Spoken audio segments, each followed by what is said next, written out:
Alright, had to do a quick OBS refresh right there. Hey guys, welcome to that LP show. The name of the game is The Messenger. It's, you're interested in this game? Sounds interesting? It is pretty good. I did a day one stream of it. I only played through a portion of it, but this is going to be a 100% playthrough now. This is like the official playthrough. I was just kind of testing it before, seeing if I liked it. At the western edge of a fallen world lies a cliffside village. Harboring the last survivors of the human race, those who chose exile over death. They train day and night, confined to their hideout, their legacy cursed, survival their only purpose. That Facebook app that I never used. Legend warns of the demon army, bound to strike again, eager to completely eradicate humans. Fortunately, legend also tells of a hero flying in from the Western Ocean to bring protection and knowledge. On a day that begins like so many others, a young ninja is about to be visited by the Western hero.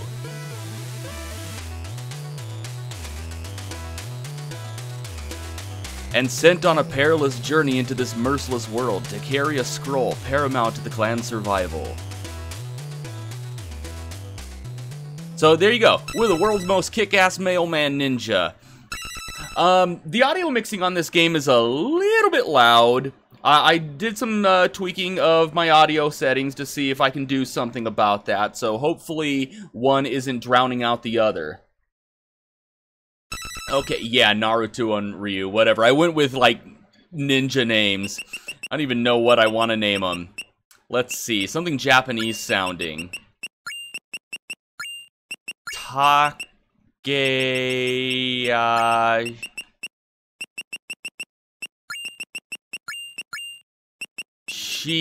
there we go. Shite. It in no way looks like it could possibly be pronounced any other way than Shite.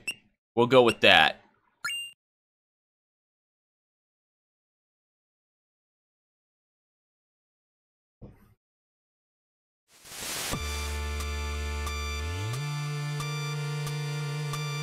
So yeah, this game takes some inspiration from Ninja Gaiden at first glance, but it's not really like Ninja Gaiden. It's quite different. Another day and still no sign of this so-called Western hero. Training used to be fun, but all we do now is memorize boring prophecies. Demon army this and magic scroll that. Nothing's happened in centuries, so why are we still hiding? I wish I could just leave this place and go explore the world. Gather around, everyone. History lesson is about to begin. Oh, great. Another lecture. I guess I should at least show up this time. So yeah, we're carrying a sword to school.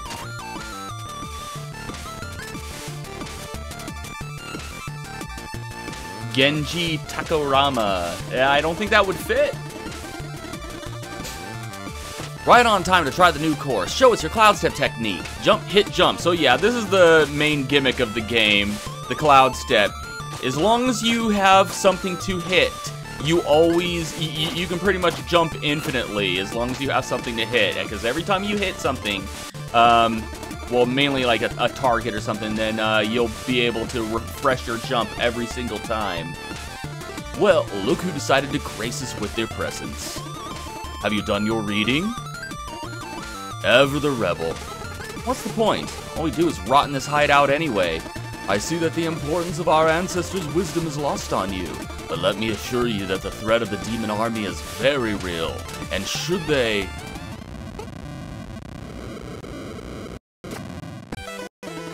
They have returned! This is all wrong. The Western hero was supposed to save us. Watch out! And everyone's dead. Kind of. Or knocked out. Don't go. You are not ready.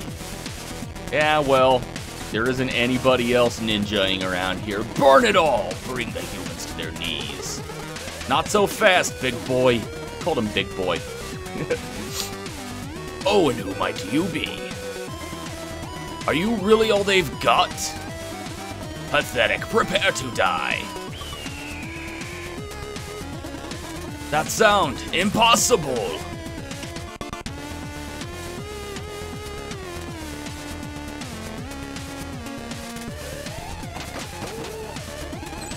It seems luck is with you this day. Marmathazel. Yes, my king. Keep an eye on this worm. Certainly, my king. Count your blessings, ninja. My minions will make short work of you in the Autumn Hills. Or you could just kill them yourself. Nope, you're gonna teleport out, let the game happen. Okay. Are you? The Western hero? Something like that. To be honest, I got here way too late. As you look like the most capable around here and the only one who hasn't gotten his ass kicked, I have a task of the utmost importance for you. Take this scroll and carry it across the island. You need to reach Glacial Peak Summit, where 3 sages will be waiting for you. But who are you? And why is this scroll important? You'll find answers along the way. Head for the village gate now, and the Shroud of Night will be your only protection to make it through the Autumn Hills. Godspeed, messenger. You've been chosen to be the messenger, tasked with carrying the scroll across your cursed world. There you go. Carry the scroll to the end. That's all we gotta do, and mission accomplished.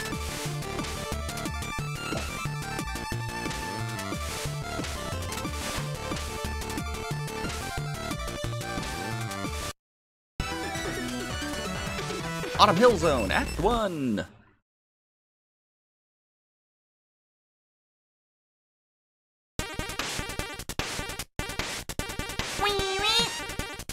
The music sounds like it's kind of squeaking out a fart there, but it's still good.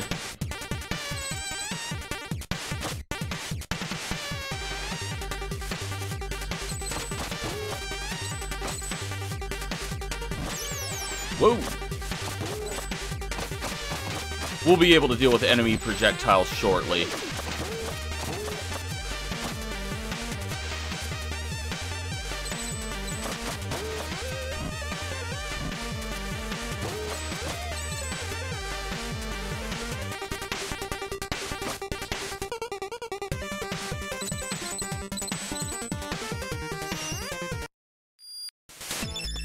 Probably the best character in the game right here. Ah, the messenger. I wasn't expecting you so soon. What is this place? This is the shop. It doesn't look like a shop. Do I look like a shopkeeper? Very Monkey Island-esque dialogue in this game. Anyway, so I'm this mystic character who will be mentoring and supporting you on your epic quest to save the world. All you need to do is take the scroll to the top of the faraway mountain where 3 sages from my order will be waiting for you. Your order? Slow down, that was way too much for one dialogue box. Look, just keep going eastward and you make sure you grab all these time shards you see lying around. I can use them to upgrade your abilities and artifacts, very fourth wall breaking. It doesn't go overboard, it's not like Deadpool levels of fourth wall breaking. First one is on the house, enjoy. And we got the climbing claws. It lets us climb walls.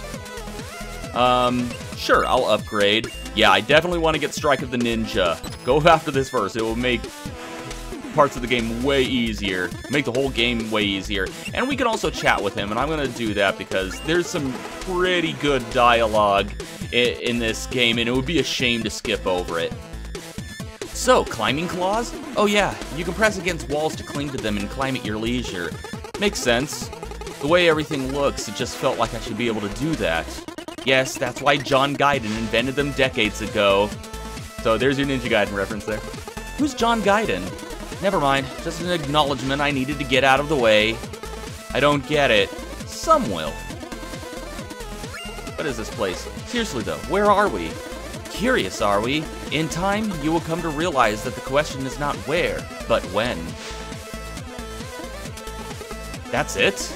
Listen, I know you're still new to this, but you have to be pretty naive to expect anything other than cryptic information so early in your adventure. Wouldn't you rather go back into the action anyway? Just buy a health upgrade or something and be on your way. Kids these days. And he has stories. They're irrelevant to the plot, but they're pretty fun to read. Of course, here's one for you. There was once a servant who didn't know how to read. The day came where his master asked him to read something for her, to which he replied, "I'm sorry, my lady, I can't read." That reply immediately got him fired. So he went out into the streets to look for a tea house to relax and accept the bad news. When he couldn't find any, he reckoned he probably wasn't the only one to wish there was a tea house in his small town, so he opened up his own. It really picked up, so he built many more and became rich in the process. One day, his accountant asked him to review a piece of document, to which he replied he couldn't read. The accountant couldn't believe his ears. Said, "If you became a millionaire without even knowing how to read, just imagine where you would be if you could read." "Oh, I know exactly where I would be," the rich man replied. "I would be a servant." The end. What? I don't see how this applies to my adventure. It doesn't. You asked for a story. More like the long version of When Life Gives You Lemons. Alright, since you don't seem to appreciate me sharing some clever material for your next party, I suggest you move along. Okay, let's go. Yeah, some of the stories that he tells are, like, really good. Like I said, there's a lot of really good dialogue in this game, so I am going to be reading quite a bit of it because it would just be a shame to skip over it. Anyway, with Strike of the Ninja, we can now attack enemy projectiles, and yes, even Cloud Step after we hit them.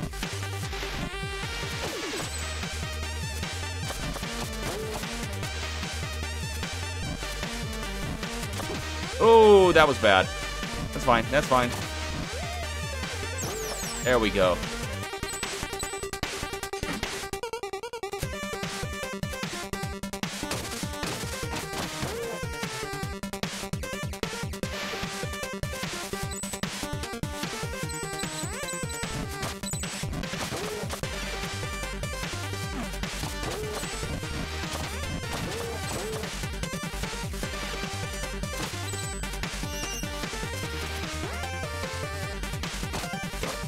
Woo.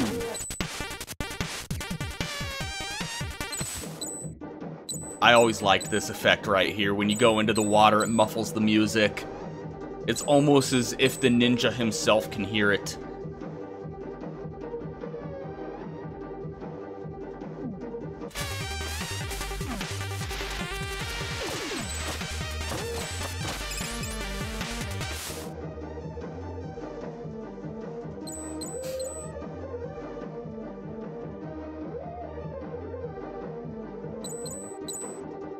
Oh, that was bad. I should have just been patient.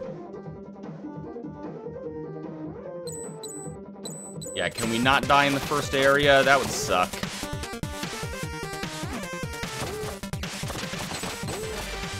Well, it would be cool if I could stay alive until, like, the fourth area. Until, yeah, until, like, the end of the fourth area. Not that it really matters in the Switch version. Which is what I'm playing. I'm playing the Switch version. This is available on Nintendo Switch and PC. And if you're playing on PC via Steam, there are achievements. No achievements for Switch, but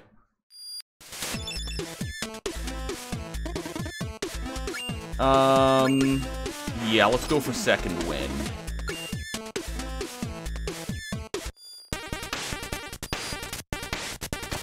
These guys look important. They won't be useful until way later.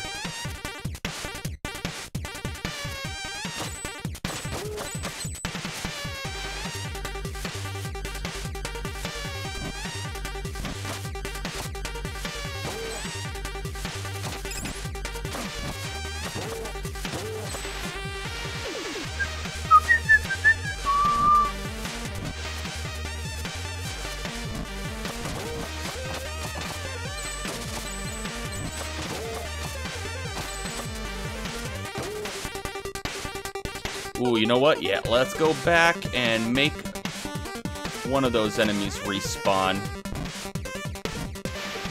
Because there's something up there that I want.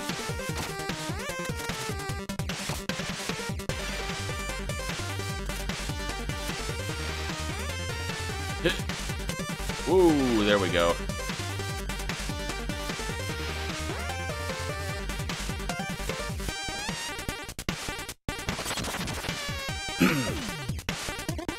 So, it seems you're one to wander off the beaten path. What was that big green object? Oh, you mean that thing you just smashed instead of collecting? It's a power seal. There are many others like this, but to be honest, I'm not really sure what they do. I can tell you that finding them all is optional, but if you're the kind of adventurer that likes to go for the extra challenge, you'll want to keep an eye out for hidden rooms. And who knows, it may or may not unlock an overpowered upgrade. Anyway, I'll be in my shop. So yeah, those are completely optional. But I will be going after them all. Ooh, that sucks.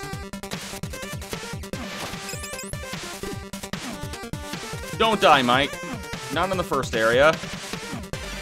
That would suck. So please don't do that.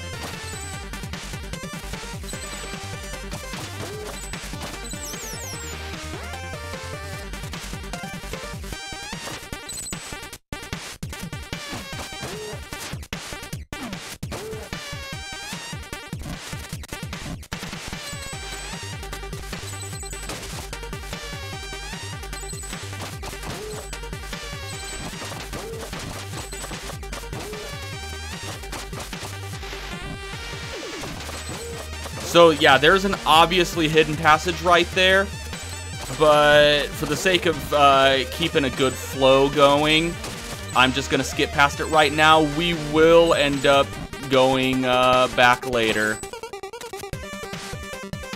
because there is some backtracking in this game. It doesn't stay all linear and Ninja Gaiden-y forever. But yeah, we will be going back there. I mean, there's power seals that there's a power seal that we can get, but other than that, it's a dead end. I mean, hey, Mike, changed my name. It was DJ Mike TV. You probably recognize me. I do now. How you doing? Welcome to That LP Show. The name of the game is The Messenger. All right. Upgrade.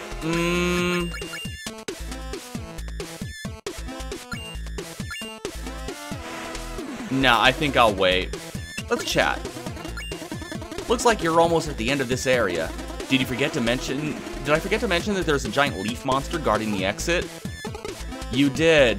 That look on your face. Don't worry, my dear adventurer. Leaf monsters only come out during a full moon. Oh, it is a full moon right now. Yes. Oh, that's... I didn't mean to... Well, good luck. Oh, and there's a new thing here. What's with this big mysterious chest? It appeared when you smashed your first power seal. And we need 44 more in order for it to open up. There are 45 total in the game. We already got one. Please don't touch the cabinet. Yeah, you get a big long lecture if you keep trying to open that. So it's just not time. Though the lectures, listening to the lectures will get you an achievement. They're just really long-winded. I guess if people really want me to, I'll listen to them.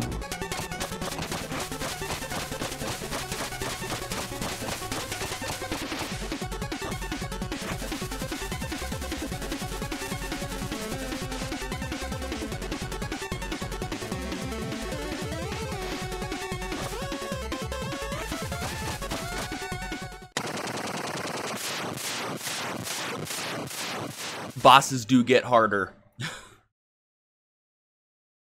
Like how I don't use a green screen, but it looks like I use a green screen. It's a blue screen.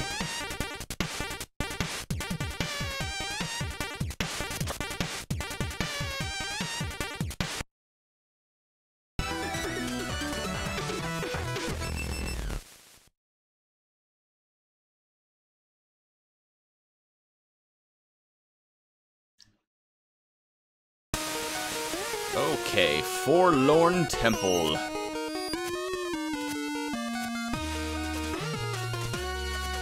Yeah, a little hidden passage up here. Big old time shards. Let's see if we can buy anything.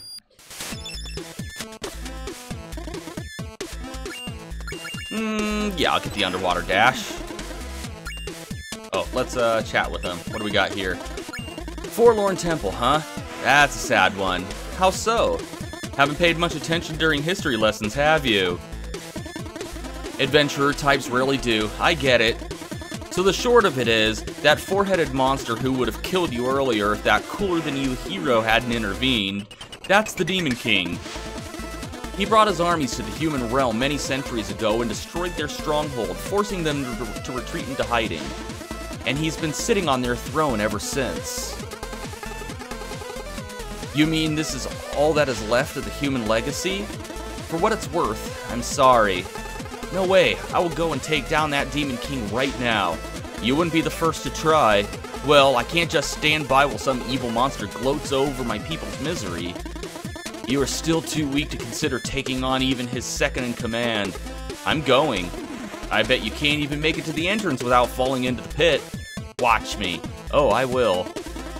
Do you have any stories to share? Of course, here's one for you. Did I watch Brad Pritchard this morning? This morning? Yeah. He was playing Street Fighter V. Saw him playing that. There was once a princess looking for a suitable husband. She sent an invitation to all neighboring princes, stating that the main trait she was looking for was sensitivity. Contenders came and went, attempting to pass her test. You will be my guest tonight, the princess would explain. All I need you to do is sleep on that pile of mattresses. The next morning, she would ask them how their night was.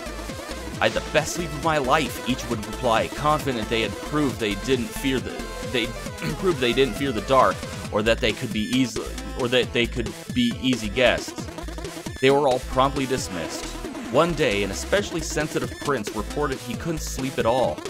I don't know what was up with that pile of mattresses, he went on. It looked comfortable enough, but when I laid on it, it was like I had a fork stuck in my kidney.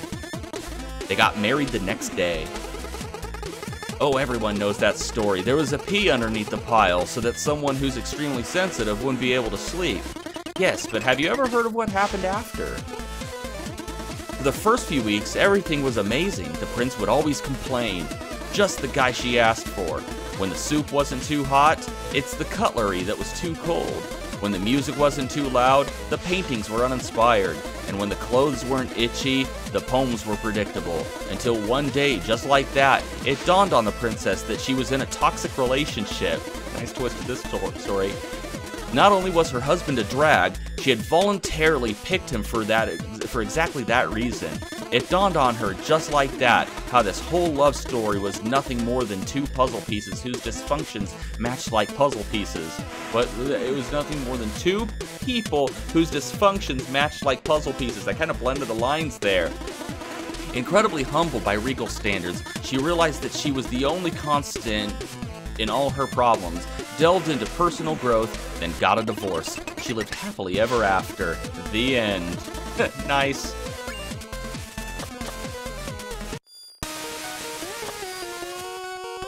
So yeah, he said we won't make it across the bridge. And we won't. Into the catacombs with us.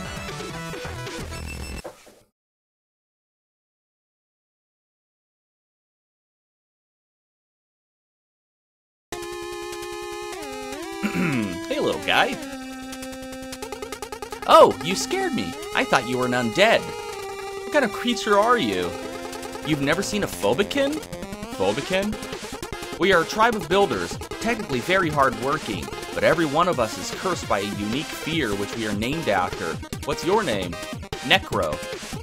Necro? So you fear the dead and somehow ended up in the catacombs? Ironic, isn't it? I fell while trying to repair the temple ruins above, and was instantly paralyzed by all this morbidity. Anyway, thanks for snapping me out of it. I really should get back to work. So yeah, there's 4 of these guys in the game. You gotta find them all. It's actually part of the plot, I don't think. Yeah, we don't have a choice. They're not optional like the power seals. The power seals are like the only thing that's optional.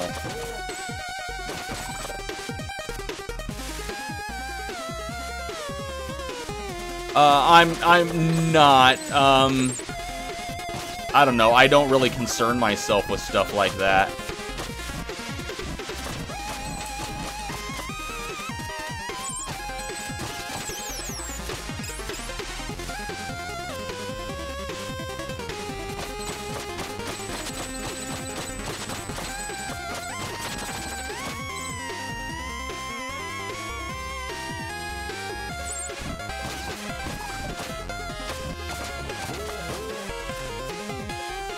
Careful. This is a one-hit kill if you get crushed.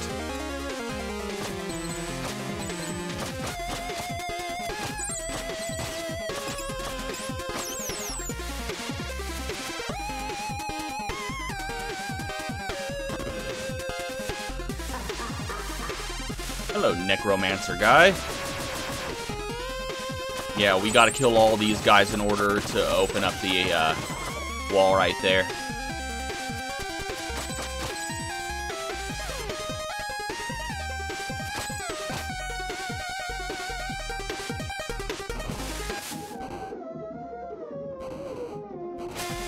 Oh yeah, that's an upgrade that we got, that underwater dash.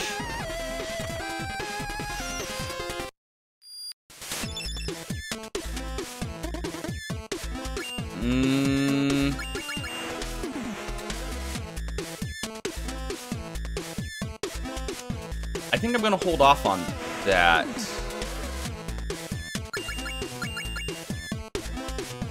Huh.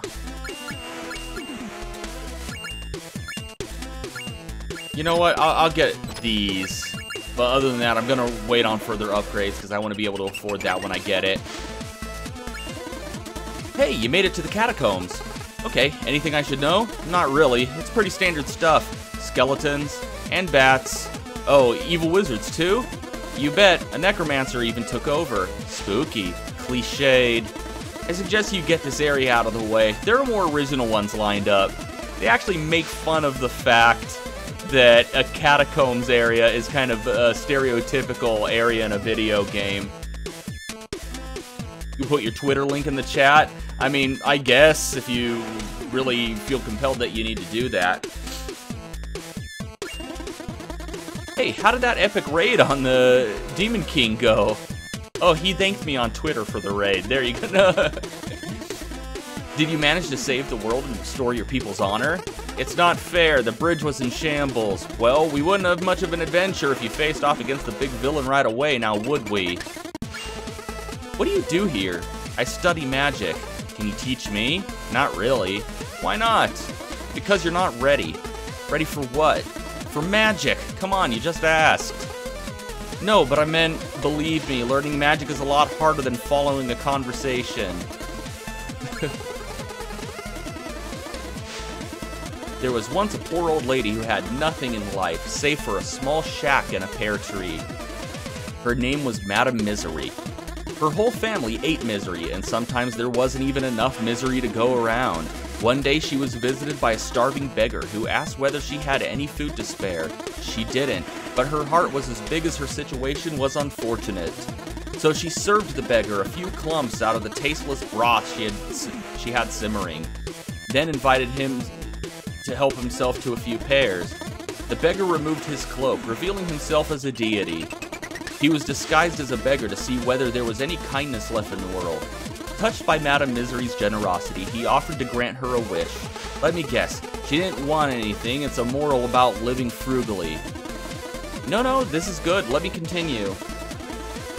She mentioned that a lot of people were stealing her fruits, which jeopardized her chance to eat every day. Her wish was simple, an enchantment on her pear tree so that it would trap anyone who stole from it until she decided to free them. Yeah, it is a really good game, Gerald. Welcome. The divine visitor granted her wish and took his leave. Time went by and she scolded many thieves, but soon realized that most of them were starving children. She decided to take it upon herself to feed and educate them, and soon became the pillar of a thriving new generation. Ever happy and generous, Madame Misery got so old that her face looked like an elephant's knee. And then one day, death came for her. Death, following the protocol, inquired about her last request. I would like to eat one last pear from my tree, she said. Would you be kind enough to grab one for me? Death climbed into the tree to grab a pear, getting trapped in the process. The old lady decided to never let death out of the trap, and since then, there's been misery in the world. The end. Right? What's the moral? Being selfless justifies being selfish later? Generosity begets misery? I don't know. It's a fairy tale for kids. I just thought the idea of death trapped in a pear tree was interesting. Like, no point. No point. Like, you know, he has like these good stories, and then it's just followed by this running gag of the messenger trying to interpret if there's any kind of meaning to the story. Like I said, very Monkey Island-esque dialogue in this game. At least that's what I think of whenever I read it. It's not just Monkey Island, but all of those old, like, LucasArts point-and-click adventures. They just had this very unique brand of humor about them.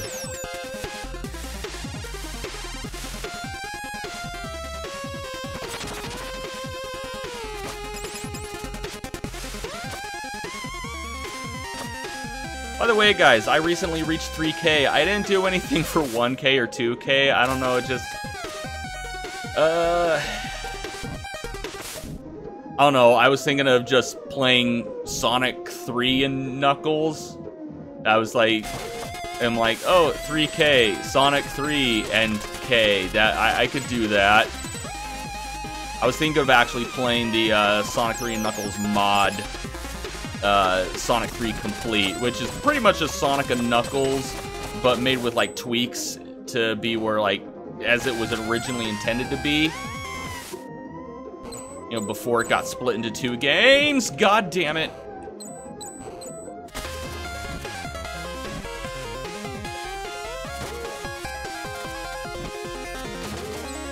Yeah, it's a pretty good mod. I like to think that if Christian Whitehead were to be allowed to make an updated version of Sonic 3 and Knuckles like he did with 1, 2, and CD, then Sonic 3 Complete is kind of what it would be, even though it's still in a 4:3 aspect ratio. Shit. Pay attention, Mike. Your mom can marry people now. She got her marriage license. She has a website. Okay. You're like, so she's like an ordained minister, is what you're saying.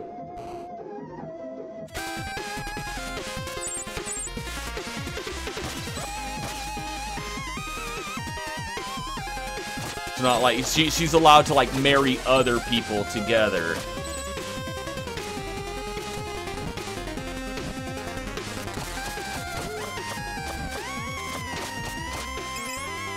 Yeah, for a second there, I'm like, yeah, I wasn't even thinking. I was like, she can get married now because she has a license to get married. And I'm like, what country do you live in where they require... I mean, we have marriage licenses here, but it's not so much like a license that says you're allowed to get married. It's like just a certificate of marriage showing that you are married.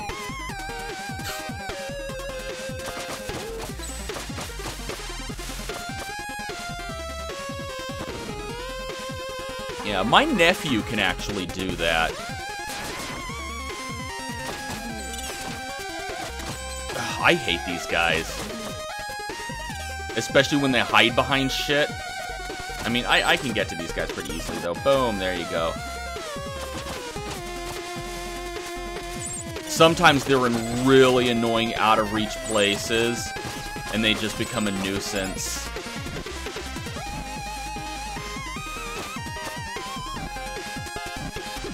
Ah, shit.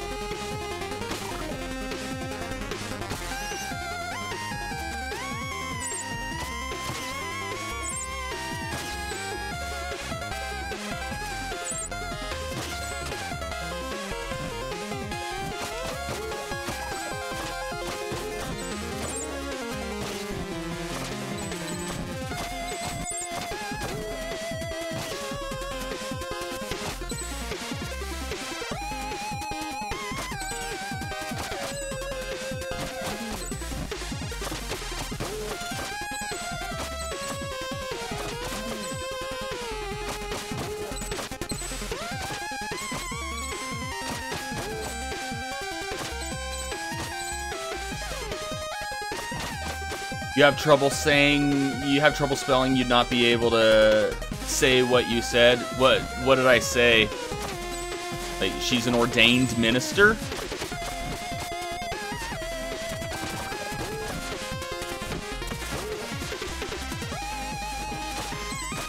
Words. Agreed upon gibberish. Sounds we make with our mouths that we universally decided mean stuff.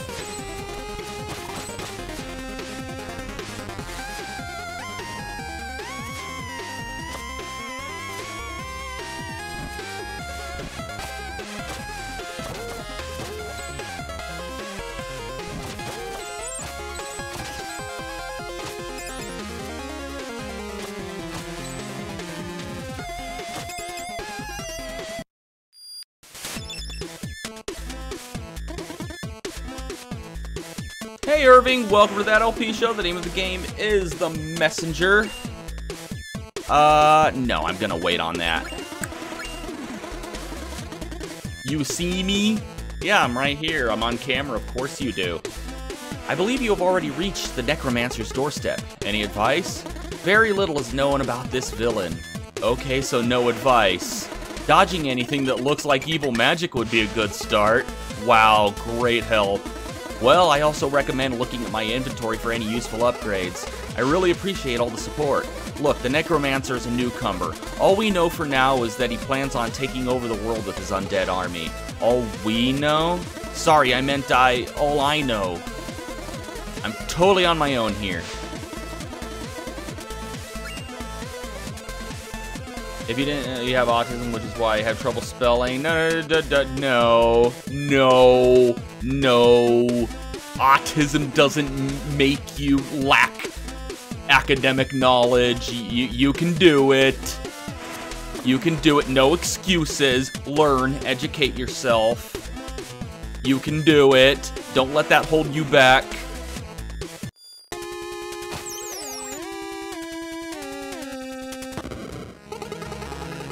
And with this army of undead, everyone will soon fear the mighty Ruxton.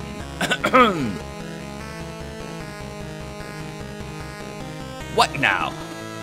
We have a visitor. I don't have time for visitors. Well, he seems to have time for you. Oh, great. Just when you think I get to play with you. Just when you think you get to play with your evil lab. You mean that little desk right there? Pfft, Plague Knights is better. Do I have to remind you who's in charge here? Now say something threatening and try not to embarrass us like you did last time. Oh, I have been practicing. Watch this.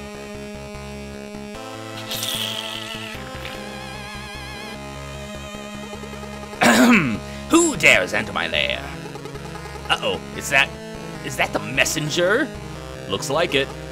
What do we do? Steal the scroll, of course. Good plan. En garde, face the might of Ruxton the Great.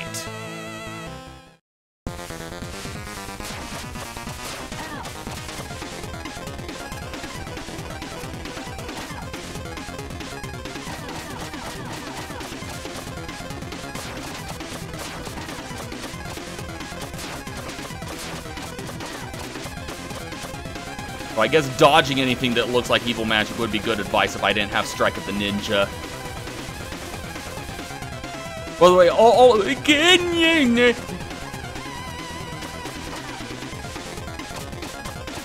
Yeah, it's a really good game. At first glance, you would think it's like just a Ninja Gaiden ripoff, but no, it's way different. If anything, I'd say it's more in tune with like the NES version of Strider. Well, yeah, he wasn't so great.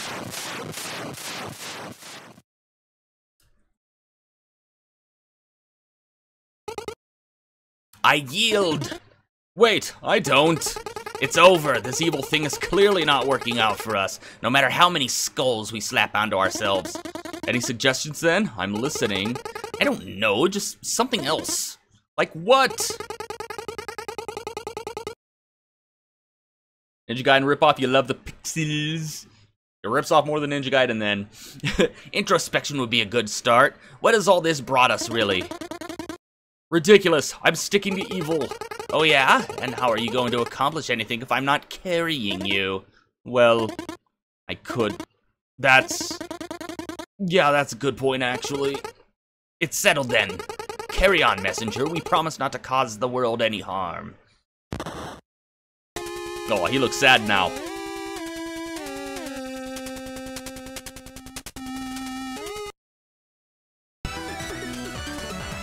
One of my favorite tracks in the game here.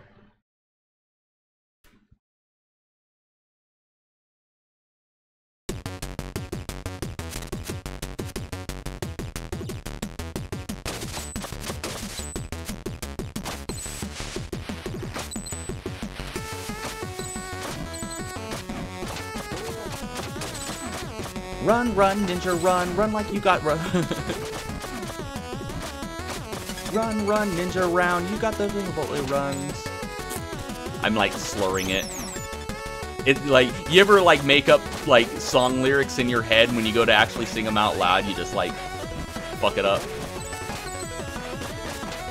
Run, run, ninja, run. You got the Chipotle runs.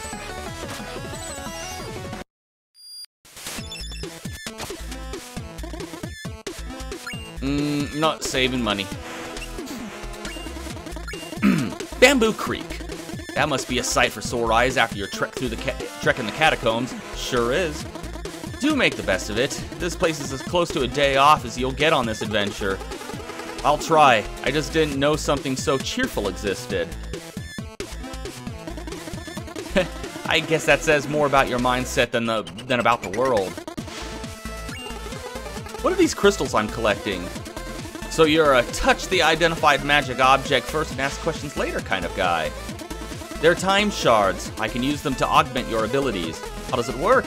Exactly the way we've been doing it so far. You select what you want and give me the required amount of shards so I can do my thing. I meant the spell itself. It's complicated, but I'm curious. And I'm busy. Wait, of course I do, but now is not the time. Why not? You're in Bamboo Creek. This is as sunny as it gets in this here cursed world. So I suggest you take the opportunity to play outside.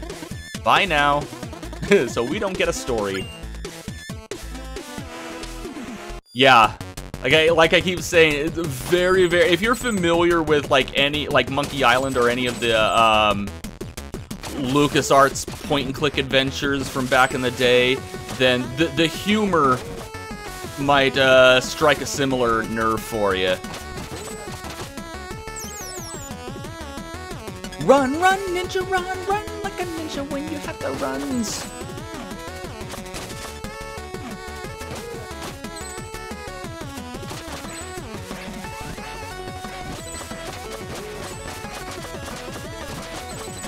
Run, ninja, run, runny, ninja. Never seen it coming. You have the Chipotle runs. I turned this badass ninja song into a song about pooping after eating burritos.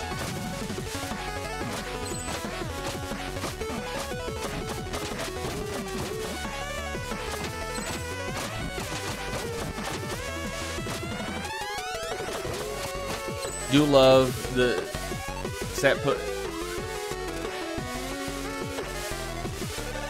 You gonna go get coffee? You're gonna get the runs drinking too much of that. I actually had coffee at night. That's why I'm streaming late, because I'm like, I fucking woke up late, drank coffee, I want to play a video game now. This motherfucker, I hate him. I'm not even sure how to really dodge him. Yeah, you son of a bitch.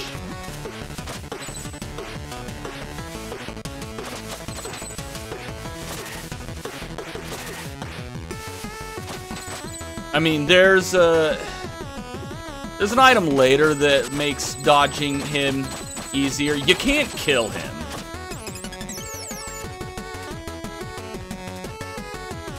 Yeah, go get your coffee. Nature's laxative. Run, run, ninja, run, run like a bathroom. I don't even know what I'm saying. Run, run, ninja, run. Run into the bathroom because you never seen it coming. You got the Chipotle runs.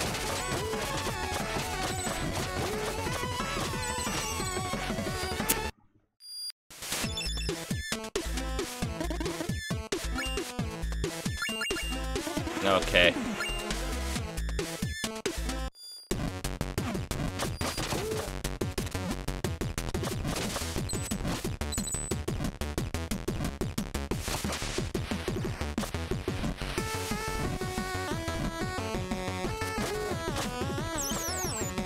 You know, I don't think it would hurt to turn up my TV a little bit.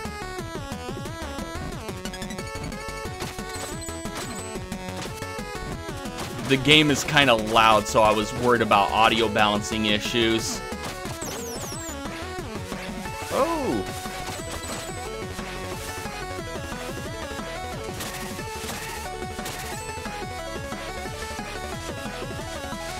Look.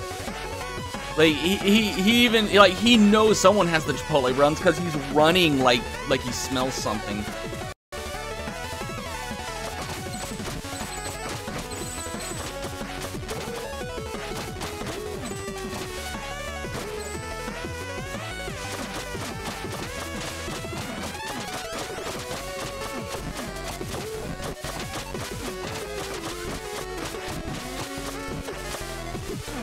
Shit.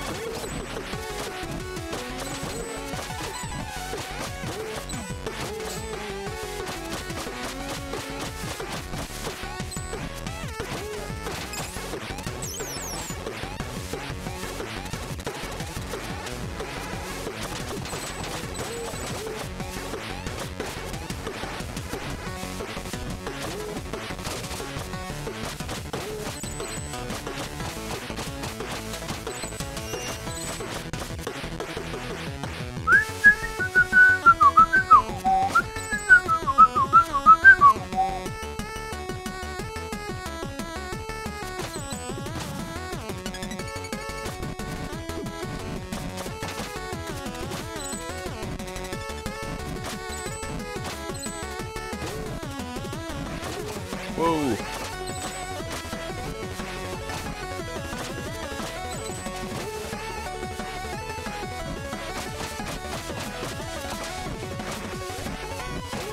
Whoa. Too many close calls here. All right.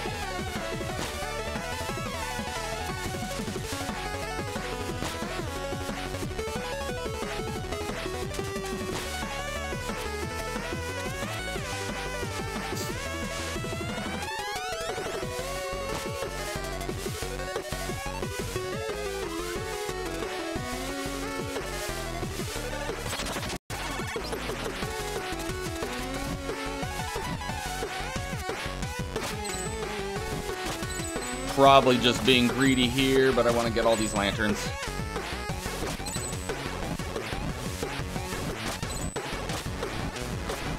Well, that didn't work out as I expected it to. I don't want to carry this damn thing all the way up.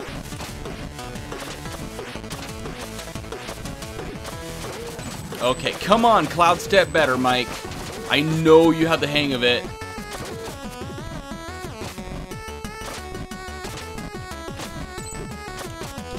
Ugh.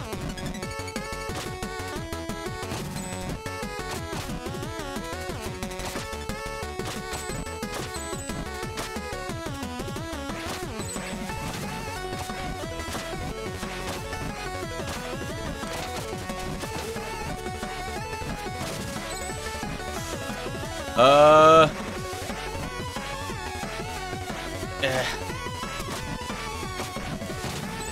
you go.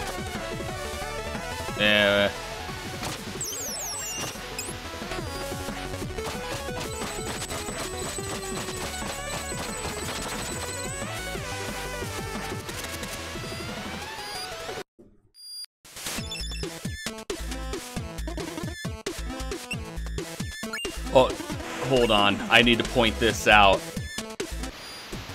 Notice how every time you're leading up to a boss, you have one of these shop doors with a symmetrical design with 2 lanterns on each side. That usually means that you're coming up on a boss. Let's ask him about the level boss. So I guess the boss is up next. A boss in Bamboo Creek? That's a good one. Well, with the layout, you know, perfectly centered gates, symmetrical lanterns, no scrolling, I just thought... Look, you're perfectly free to hallucinate patterns and try to make sense of them, but I believe I told you this place was like your day off. So? Well, would you fight a boss on your day off? Exactly. He's not kidding, there's no boss in Bamboo Creek.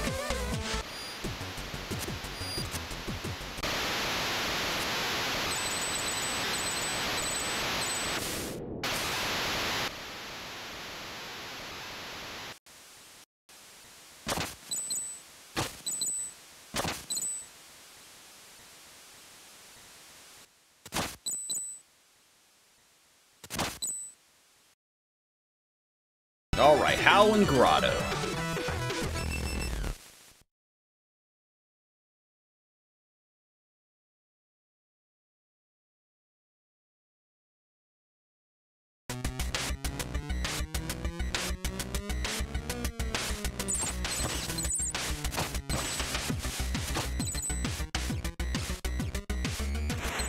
Whoa! We'll get to hear it in greater detail later. Go in the shop, thank you. Here's why I wanted to save money. I fell in a pit. That you did? That gap was way too wide. There's no way I can make the jump. This reminds me of a story. A long time ago, warriors of the Squirrel Clan invented a way to soar through the skies. Touching on a freedom humans could seldom dream of. Some would mistake them for gods. Incredible. Yeah, whatever. Here's a wingsuit. So now we can glide. Yeah, I want to upgrade it. Boom, now we got the wingsuit attack. Comes in very handy.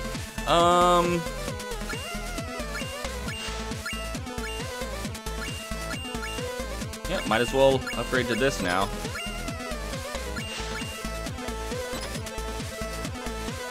There we go. That's, okay, enemies will restore 1 hit point sometimes. And sometimes they drop key charges now. Okay. Let's ask about the wingsuit. Thanks for the wingsuit.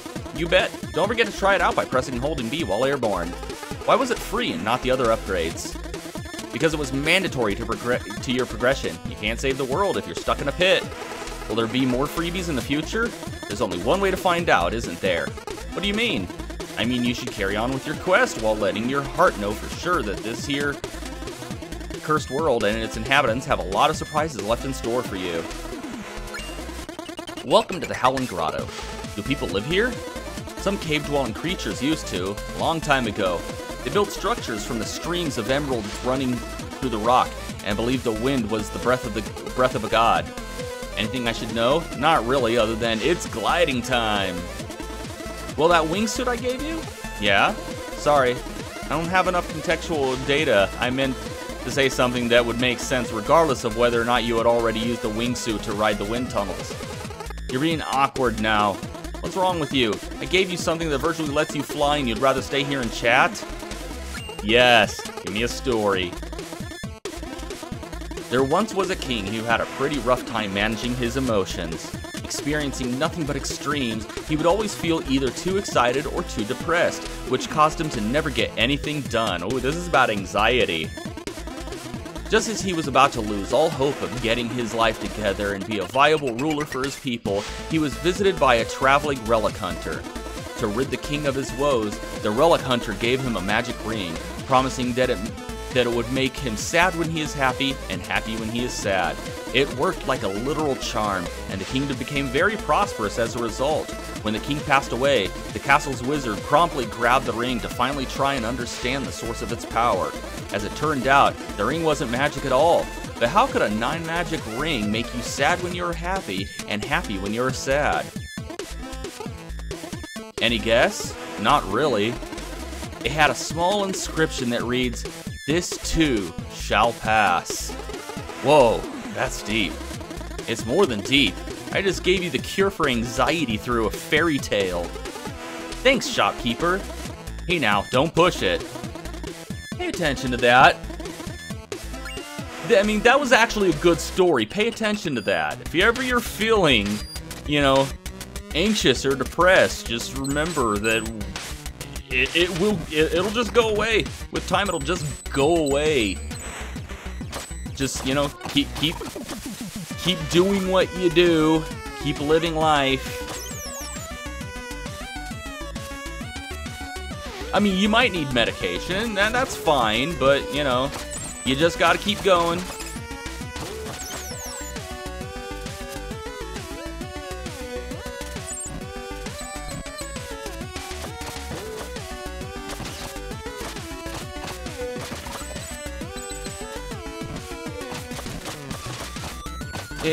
Yeah. I might die here. Because this is a bitch! I hate it. No, okay, that went well.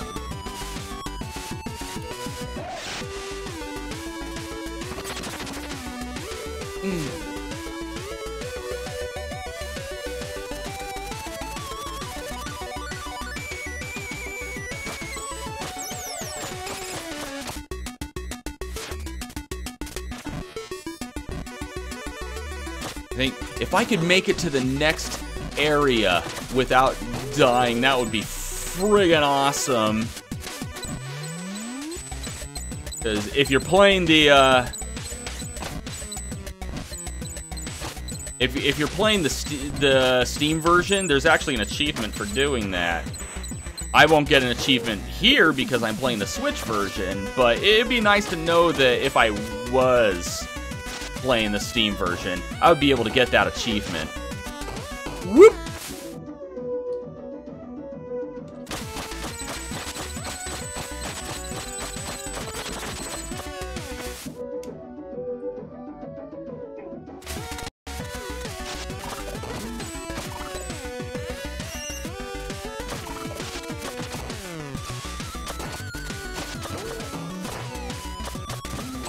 Look at that guy just kind of rocking out. Oh, look. Looks like there's water. We could go down there. Not yet, though.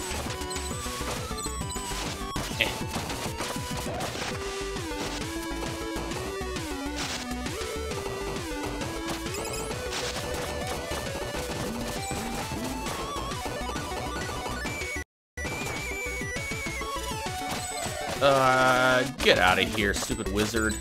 God, I hate them so much. Remember when Xbox forced Assassin's Creed to have... I remember when Xbox forced Assassin's Creed to have flags just so it would have some crappy achievements. Yeah, there's only like one big optional collectible in this. Oh, by the way, speaking of collectibles, have you tried the new Spider-Man game? There's a collectible in there which makes no sense if you know anything about Spider-Man. Ah, shit. The backpacks.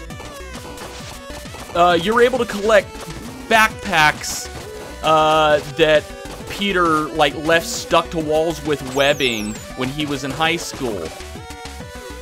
The problem with that is the Spider-Man game takes place 8 years after he became Spider-Man. So, like, Spider-Man's webs dissolve in an hour. There's no way he's finding backpacks stuck to walls with webbing from high school. Quite the Ubisoft move. Don't play a lot of Ubisoft games. So it's typical for them to just add superfluous collectibles just so they could have more achievements.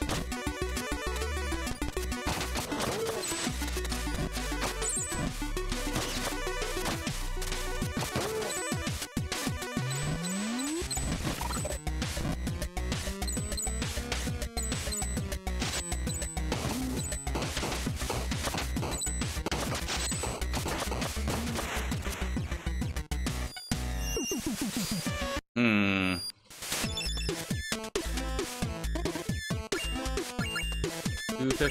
$320. Alright, so I'll be back when I have 320.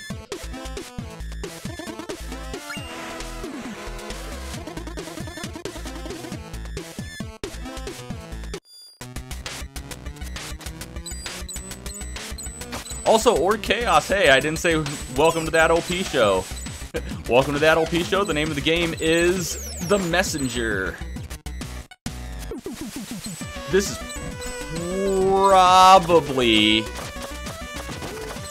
probably my favorite game of 2018 so far.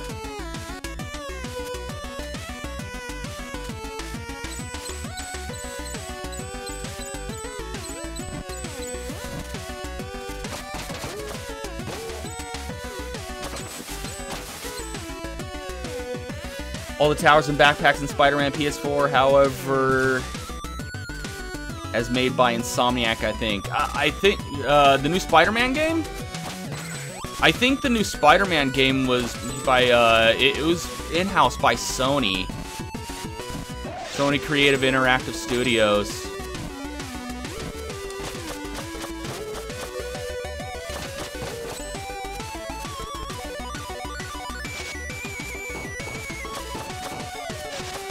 Ugh. Can you, I need to, like, kill you, thank you.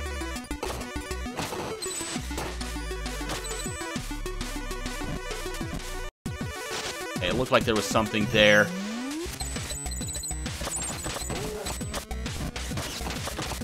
Like, I really should have known better. I've 100%ed this game. I pretty much know where everything is.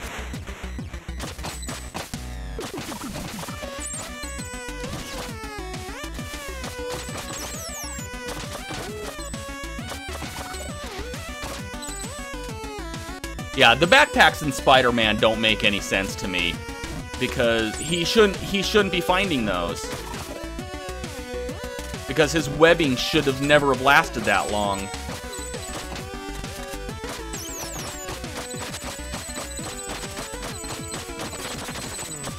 Not Sony directly, they publish it using Sony licensed characters, confirmed Insomniac games. Well, they're pretty good. I mean, they made Spyro, so the, you know, like, the game was definitely in good hands.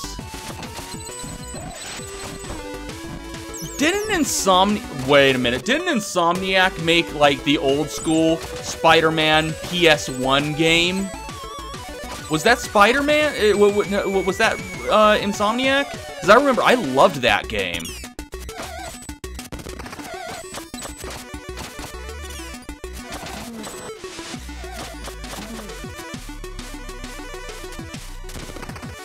Yeah, I think Sony made the old school Spider-Man PS1 games.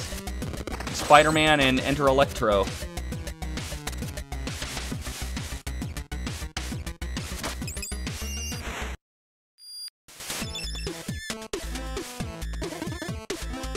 Okay.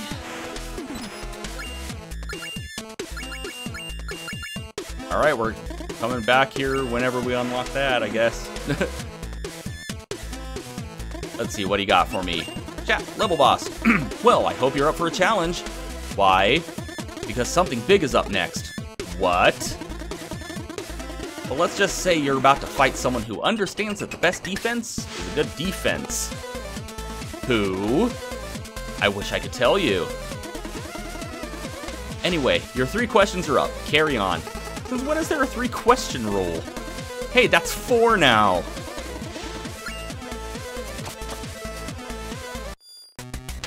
So, yeah, defense. We can assume that the enemy is really hard. Like, rock hard. This is the Emerald Golem.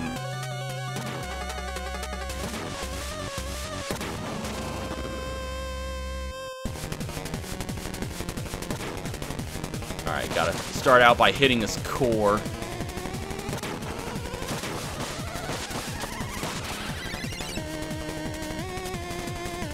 Hey, Sarah. Welcome to that LP show. The name of the game is The Messenger. Alright, let's get out of there.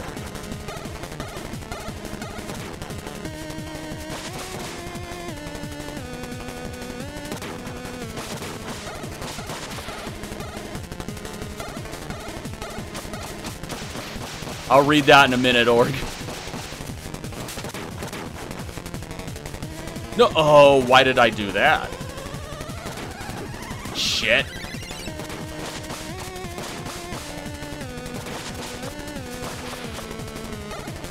I hesitated. I should have ran under it when it first raised up.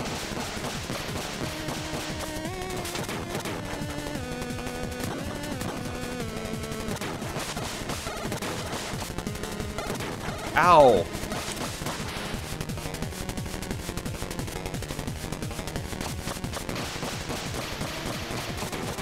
There we go. Next phase.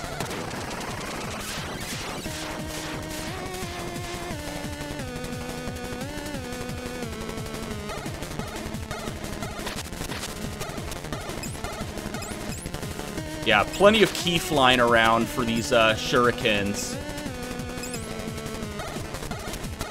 And I missed. I missed. I mean, if you really want to, you could also use that. There we go. We got them. Looks like Activision did those. They just seem to buy other companies. Activision did them?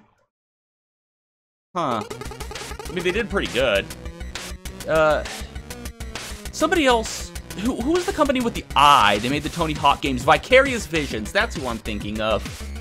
Like, thanks for destroying my golem? Well, you attacked first. What are you talking about? I've been digging through these caverns for centuries and you just randomly engaged. No way. No way. You know what? Fair enough. I see how you could have thought I was a threat. I guess my survival instincts kicked in a little too fast. I understand. It's all good. Look, I'm sorry I destroyed your golem, okay? Don't worry about it. I mean it. I'm sorry. It's alright. Honest mistake. So, how do I get out of here? Oh, I'll just adjust the wind for you. Good luck on your quest. Now I feel like a dick. I always feel like a dick. Oh, Sarah's got the blue thing now. No longer green. Now, sapphire level. Oh, poor green ball thing. Alright, Quillshroom Marsh. This is the area I was trying to make it through without dying. So, let's cross our fingers. Hopefully I can make it through here without dying.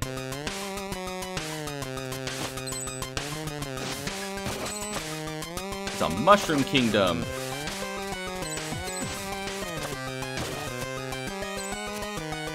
Like, yay! I've been giving this schlub $5 a month for a few months now. Why?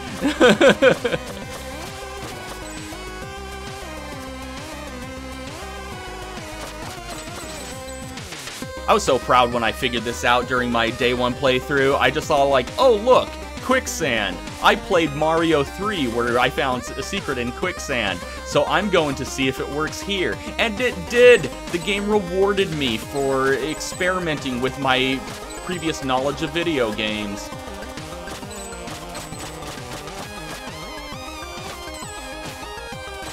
Ow.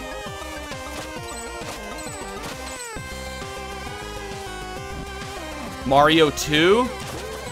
Oh, well, yeah. Actually, come to think of it, there was a little secret,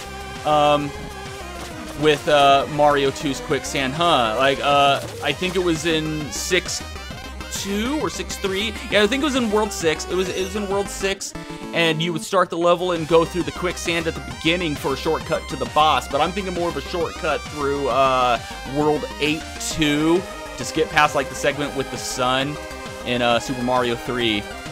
Got the magic seashell. Legend says this seashell lets its bearer hear the call of the deep. Sounds cool. We won't be using it until way later.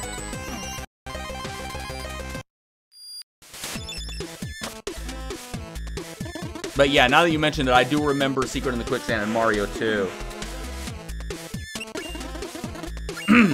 I still can't believe you defeated the Emerald Golem. Did you get a chance to understand its motive? That thing wasn't evil, it was just digging away. What? You mean all these messengers that were killed? All a misunderstanding. Wow. Welcome to Quillshroom Marsh, said no one ever. Yeah, this place is eerie. Tell me about it. I once had to look through the mud for an artifact. Gave up pretty quickly. What happened to this area? Legends say it used to be ruled by a monstrosity called the Primal Fear, until a brave monk defeated it. Both were very mighty indeed, but with its final breath, the Primal Fear cursed the monk forever. Cursed? Legend also says that the monk still roams the marsh to this day, turning any trespassers into fungi. Oh, great.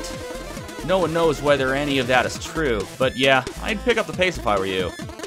So yeah, he mentioned searching through the mud for an artifact that actually gives you a hint of what I just got. Any stories? There once was a messenger who kept asking for stories. Even though he was supposed to move on with his very important quest, he just couldn't get enough. The shopkeeper, living in a void outside of time, was connected to all eras, so at first was happy to share the myths and legends encountered over the decades of traveling. Alas, the messenger never seemed to appreciate the morals or the takeaways, so the shopkeeper decided to be done with the stories thing. The end. No way, I liked your stories. Come on, maybe later, we'll see. So I liked the one about anxiety. I think anybody could take away something for that because, I mean, it's more severe for some people than others, but anxiety is pretty much a normal, everyday human thing. So I think anybody can get a takeaway from that. You want to get over here, Bonebird?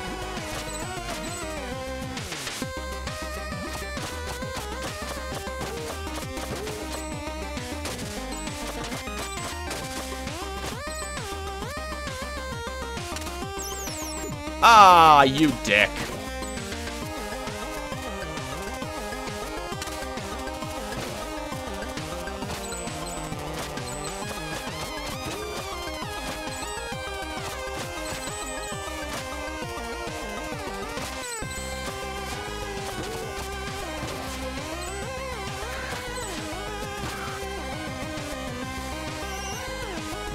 Yeah, let's try to take the shortcut here.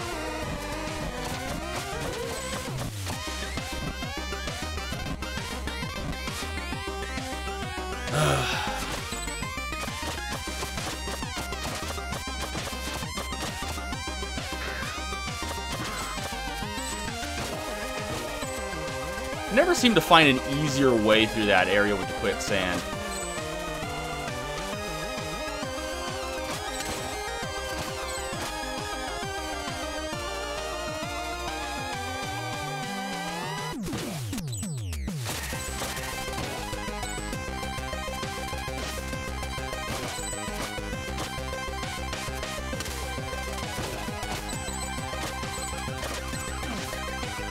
Yeesh. Oh, come the fuck on.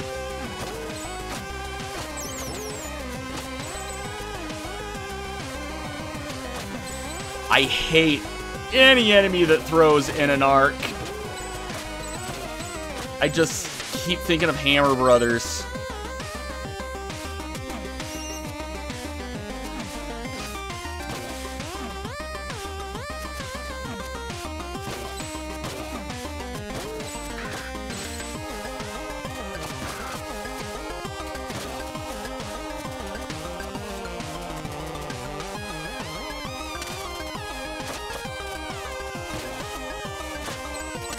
Yeah, no.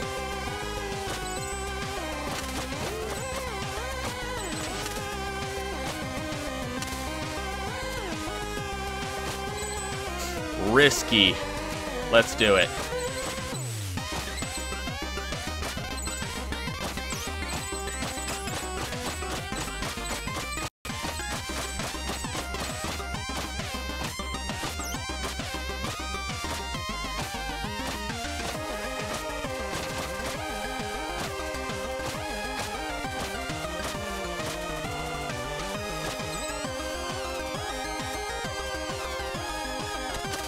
Yeah, no.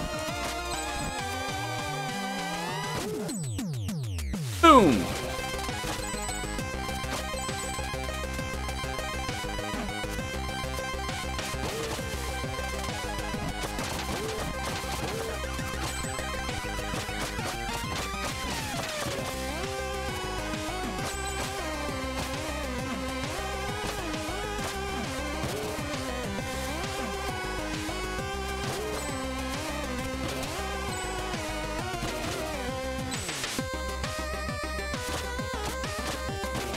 During my first playthrough, I really underestimated the utility of the shurikens.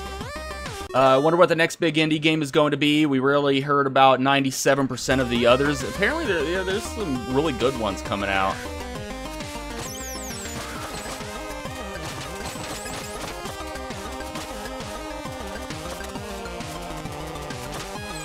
Like, I saw another ninja one, like, called Cyber Shadow. And it looked really good. Hey, Eagle, what's going on, man? Welcome to that LP show. The name of the game is The Messenger.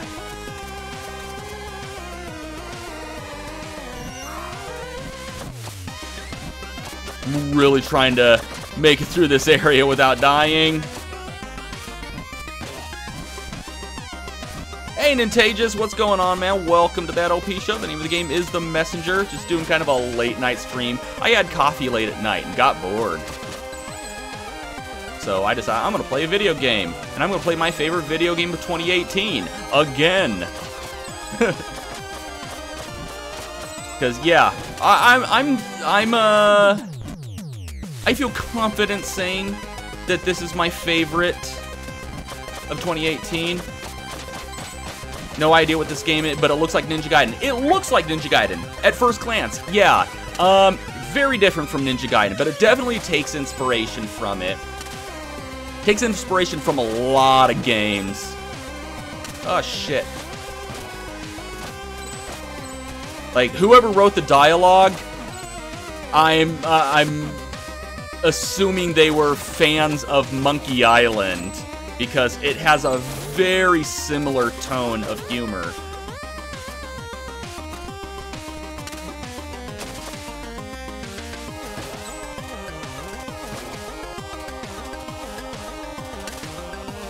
Ah, well, that was dumb.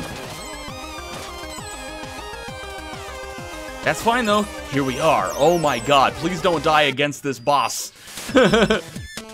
Possibly, no, he's too young to have been ex-LucasArts. Dude's in like his 20s, maybe early 30s. Yeah, he's too young to have made any of those LucasArts point-and-click games. Oh no, I don't need any upgrades. What's the next upgrade, though? 550, okay, so I'm coming back when I get 550. Level boss, be careful, I sense a Fallen up ahead. A Fallen? I named him Takeashite. Yeah, I named him Takeashite. It's how we call messengers whose quest came to a tragic end, their power corrupted by demon magic. Why are you so serious all of a sudden? Because it doesn't get more serious than a rogue messenger about to unleash on you. And with these stories about a monk, if it really is that one monk, what are you talking about? About you meeting your match. Good luck. Yeah, this is like the first boss in the game that gave me shit. But if you manage to get all the way through and beat this boss, at least on the Steam version, you get an achievement for it. Well, it seems we have an intruder. You need to get out of here. This place is filled with monsters. Oh, did my quill shroom scare you? So it's true? Don't like my army? It's a shame, really, since you are about to join it. Wait, that scroll. It couldn't be. No, impossible. Kneel before your queen and receive the curse of quills. So yeah, this is the Queen of Quills. She drops these spores. If they touch you, you're turned into a mushroom temporarily. Alright. Let's get in a few hits. And then back away so she doesn't fucking whip the shit out of us.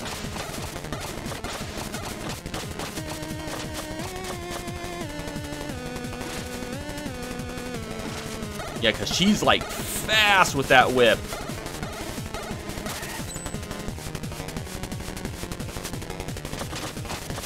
Yeah. Yeah. Yeah. I keep accidentally throwing shurikens because my thumb slips over to the X button.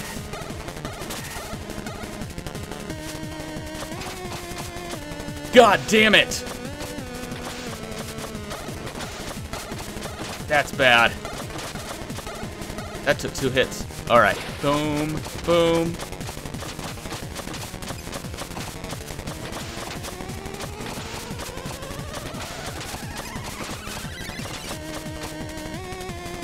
Sorry guys, focusing right now.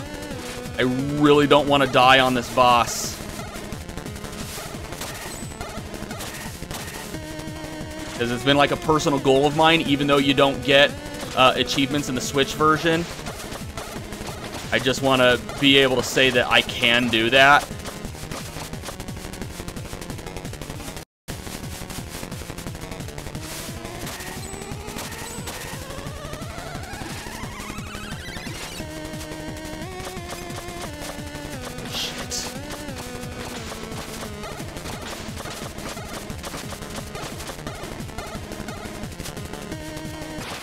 Got her! I made it all the way through the Queen of Quills. Oh, and just one little green guy there.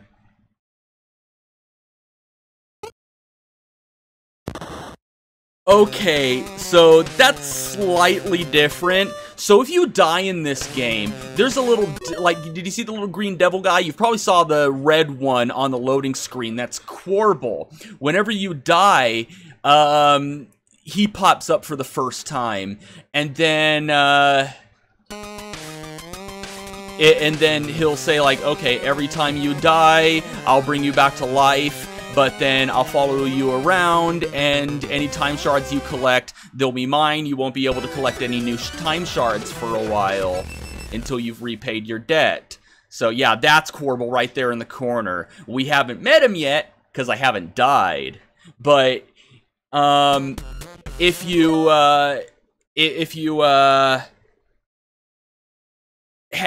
died and you have met Quarble at that point, when that green character comes up, there's a dialogue exchange between Quarble and that green one called Quilble, because he followed around that monk that we just defeated because she's a former messenger. And he was just kind of banished away after his messenger got cursed. And then after we defeated her, she died, and then Quilble popped up, suggesting that he just brought her back to life. So maybe we'll meet her later? You're playing Destiny 2 while you watch? I have not played any of the Destiny games. Congratulations, you made it to the base of the mountain. Almost there. Do you know what this means? I don't know. Does it mean you have another dialogue trap for me? What? Oh, so you're just going to try and steal my character like that? I guess you think you deserve a prize. No. Well, you do. Plus, you'll never be able to make the climb without the rope dart. The rope dart? Don't overthink it. Everyone will probably end up calling it the grappling hook anyway. Here. Once you see it, you'll end up calling it the... well, you'll see. Press A, throw out lanterns, try on rings, lanterns. Okay, so you grabby stuff. Let's upgrade. This right here, this is Devil's Due. Progress further further in the adventure to unlock. Actually, if we die and we meet Quarble, then we'll unlock Devil's Due. We might end up doing that later, since I'm not going to try as hard to not die. This ability will actually, like, cut the debt required to repay Quarble to make him go away. Let's chat. So, thanks for the rope dart. Oh, did you think that was an awkward interaction? You could say that. Clearly you never had to tell your boss that your little experiment went wrong, permanently impacting one of your colleagues. Hey, I heard that. Apparently, the bird used to be a colleague. Anyway, you can use it on rings, lanterns, walls, enemies. Go nuts. About that monk. It is as I feared. Our most promising messenger did not die, but was instead cursed forever. She became the Queen of Quills. How did that happen? This is a tale for another time. See if he has stories for us. And before we read this story, I'm just going to go run and get a drink of water real quick. I'll be right back. Enjoy the shot music.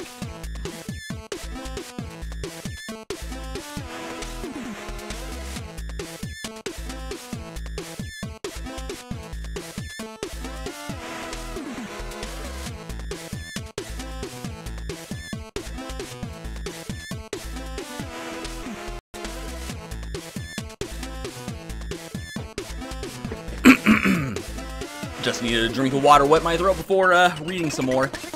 Is a story I once told the guy who hooked me up with music for my shop. This is going to be fourth wall breaking about the music composer, isn't it?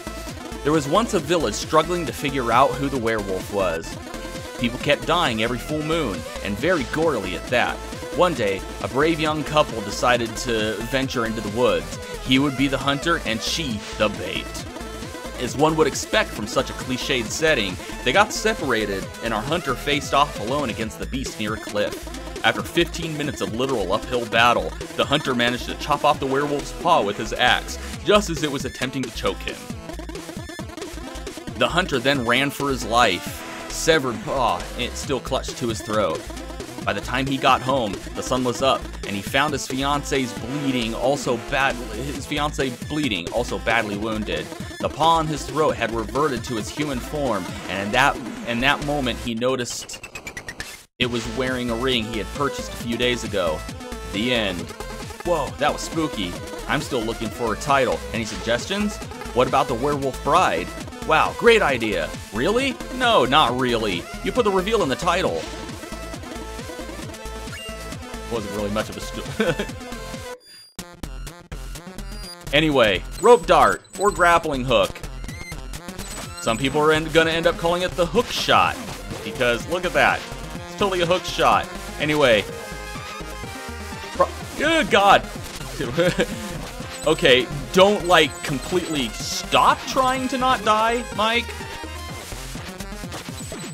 Yeah, it's one of my favorite upgrades in the game because it pretty much just makes traversing certain terrain much easier, much quicker. AC4, what's going on, man? Welcome to that OP show. The name of the game is The Messenger Mandarin Tank. Yeah, it is kind of a hook shot. Wire chain from Mega Man X2. Where do you go? Oh, yeah, from Wire Sponge.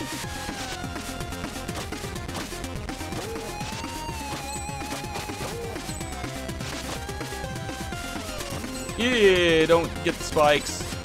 And of course, when you grab something with the rope dart, see, I almost called it a hook shot there. It counts as a hit, so it will refresh your jump, and you'll be able to cloud step.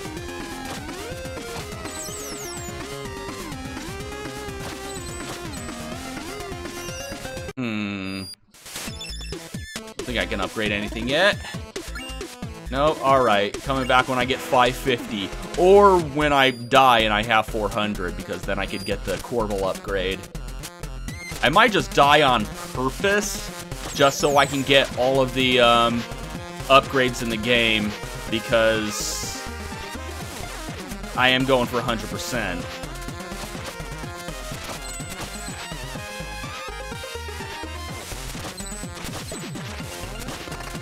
Ah, you suck.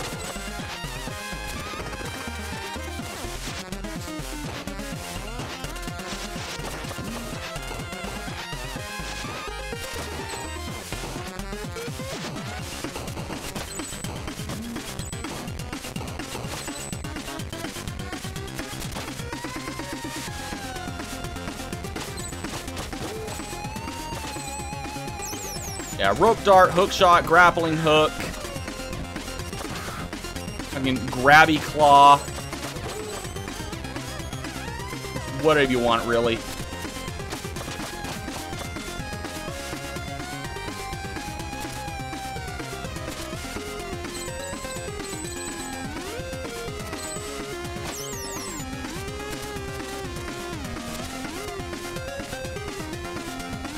Yeah, this is my first time making it this far without dying.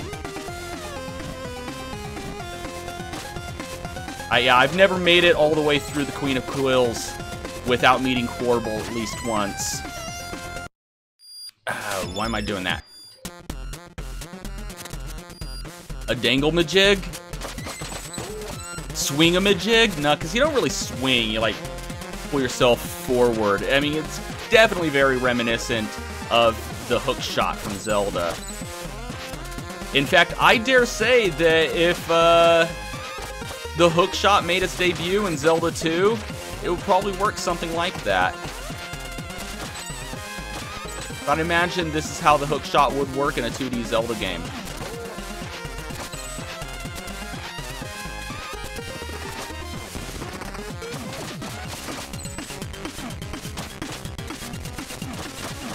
Whoa, okay, I thought that was gonna, like, phase through.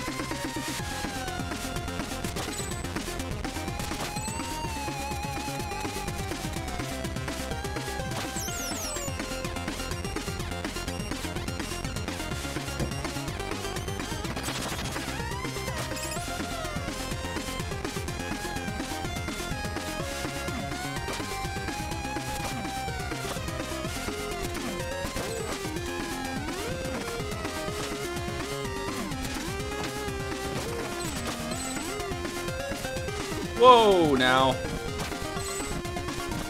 Wasn't quite thinking there, was I?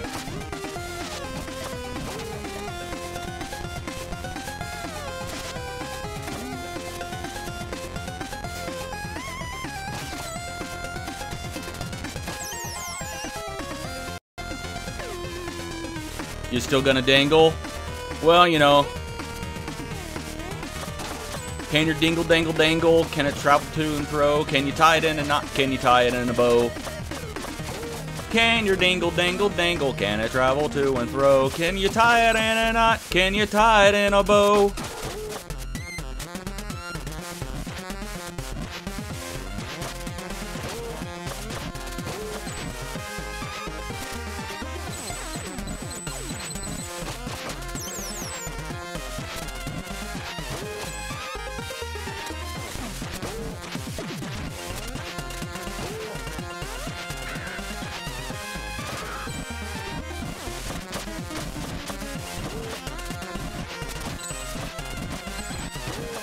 Yeah.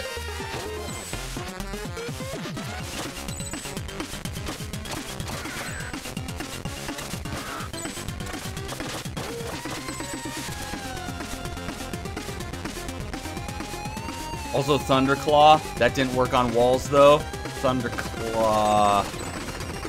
Does Thunderclaw like do grabby stuff though?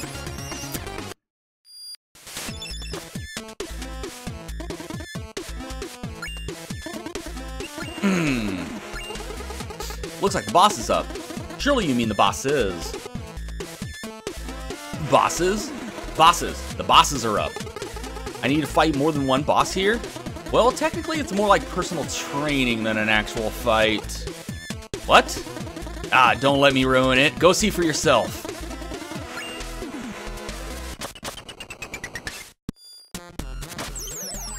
I mean, this can be used as a weapon because when you grab yourself towards stuff, he swings his sword. In fact, you could actually see him like do a cool little spin when you like follow through. Okay. Ah, these guys. I like these guys. Another day, another stew simmering. Oh yeah. Mountain life is a blast, but I miss seeing adventurers pass by. I hear ya. Remember humans? Actually, I need to use these voices. You bet I do. But we're almost as interesting. They were almost as interesting as obvious foreshadowing. Oh look, a human! Who would have thought? Oh, yo Kolos, check this little guy out. Whoa, Sussus, did you see that scroll? Hey little guy, are you the carrier? Don't be silly, Sussus. Everyone knows it's the runner. You're confused, Kolos. I'm pretty sure it's the envoy. No, you've misconstrued, Sussus. It's actually the emissary. Come on, Kolos. I think I remember it being the courier. Seriously, Sussus. How about we agree on the message bearer? Can do, Kolos. Want to test the message bearer's sportsmanship? I thought you'd never ask, Sussus. Let's see what you got, little guy. Ha ha ho ho ho. Oh shit.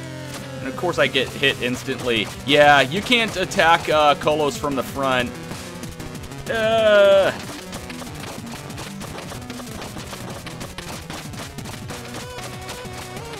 Yeah, you gotta hit him to cloud step and then get behind him. Yeah, Sussus on the other hand, he's fine. Oh god. Oh god, no!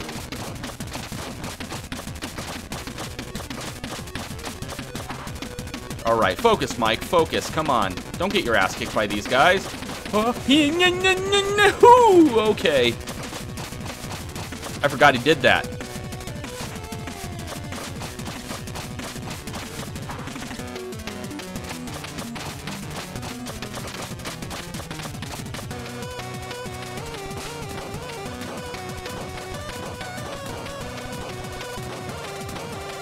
There we go.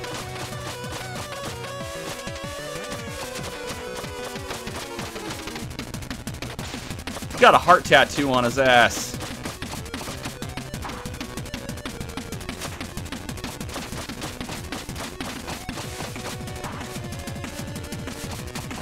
Okay, there's steam coming out of his ears.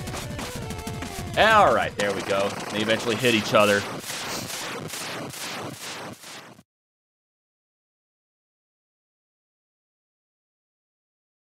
Project Monarch.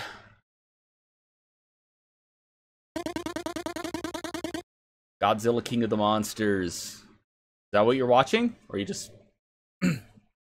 Consonant Kolos. The postman packs quite a punch. Savvily stated, Sussus. We like you, little guy. What do you reckon, Kolos? He probably needs to reach the top of our mountain. Seems so, Sussus. I say we help him out. Confirmed, Kolos. Let's do this. Thanks for the workout, little guy. Now don't move. This might sting a little. Wait, what? Ready, Kolos? Set, Sussus. Hut! They kind of remind me of the two bodybuilder guys from Family Guy. Well, I'm hungry now. Shall we snack, Kolos? I dissent, Sussus. We promised not to eat until our power thistle was ready to be added to the pot. I forgot completely, Kolos. Surely its magical properties will make us even stronger. It will be succulent, Sussus. It will be con, Kolos. Wait, it will be with meat? Does that make with meat? I mean, okay. Let's sit by the stew until the thistle is fully grown. I don't know, I'm picturing like the bodybuilders from Family Guy. Like, don't touch him, Barnaby. His mother won't take him back. Either that or kind of like Major Armstrong. Passed on the Sussus and Kolo line for generations.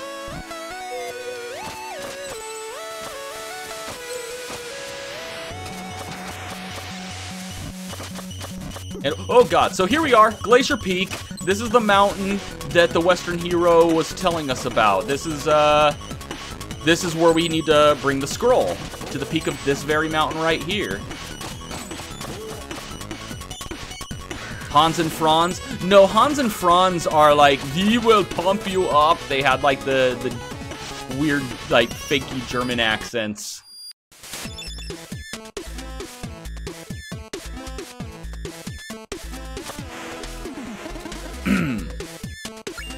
Ah, there we go. Wow, still haven't got that. Oh my god, can I make it through this whole thing without dying? I don't, probably not. I'm finally near the mountain summit. Looks like my adventure is about to come to an end. Clearly, you haven't watched the trailer. Pardon? Never mind. Hey, it's cold and slippery out there. Be careful. Let's hear about stories. There once was a village settled in a land of ice and snow. Ooh, this is good, and I want you to keep in mind for later. There was once a village settled in a land of ice and snow. Food was scarce, but not as much as heat. Their elder spoke of a lush grove, safe, abundant, and with comfortable weather to boot. The only problem was that grove lay on the other side of a permanent hailstorm, which would take weeks to cross. One day, a brave couple left their young boy behind to attempt what their village called the trek. They would scout all the way to the grove and confirm its existence, then come back to the village and lead everyone to a better life.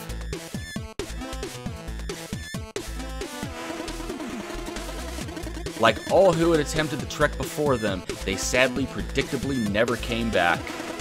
Over the following decades, that boy grew up with only one goal in mind: to take on the trek himself and find his parents alive at the grove or dead in the ice. Figuring they may have simply been ill-prepared, he trained every day until he was 5 years older than his parents were when they left for the trek, then set off for his own attempt. The hailstorm's first bite wasn't as bad as he thought it would be, but the ice-cold soil slowly worked its way into his bones. After days of walking through the storm without realizing it was all just a metaphor playing out in his troubled young adult mind, he stumbled upon a no pun intended chilling sight. His parents, frozen solid in a block of ice. The shock was too strong. He remained there, cursing, pondering, and cursing again, until the cold took him to become a part of the ice block. The end. What? What do you mean, what? No moral? Or at least a proper ending? Sometimes, stories can be harsh. It might just be the very message they meant to convey about life.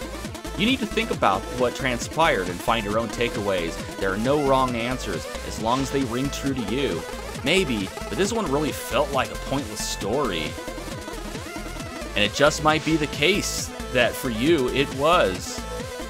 Or you can consider the implications of our adventurer being 5 years older than his parents when he found them. Can you imagine gazing upon those who were your protectors and mentors, realizing they are actually younger than you? Your bearers of truth, the wise ones, those you aspired to be like? A harsh reality indeed. You thought they knew it all, had it all figured out, that they were centered and filled with purpose. Yet there you stand, beholding the one pillar you ever took for granted and used for stability, physically crystallized yet mentally shattered before your very eyes. Had they really found inner peace already when you knew them, meaning you're the only one who missed the mark, or were they simply excellent actors? Food for thought, huh? Yeah, that's enough. Remember, this is all subjective. I shared but one angle. Weird. But keep in mind that story, because there's a cool little Easter egg that shows up later on in the game, if you're explorative enough. But yeah, I know where it is. I'll be showing it.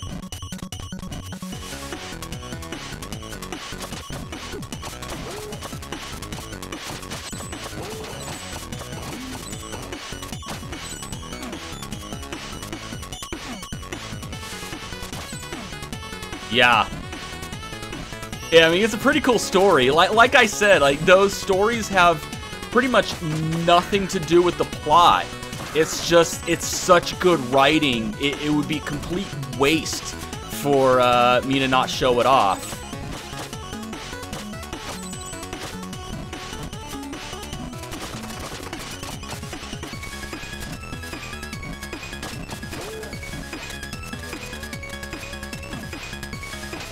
No! Oh, yeah, this might be where I meet Quarble, because this is going tits up. I'm low on health.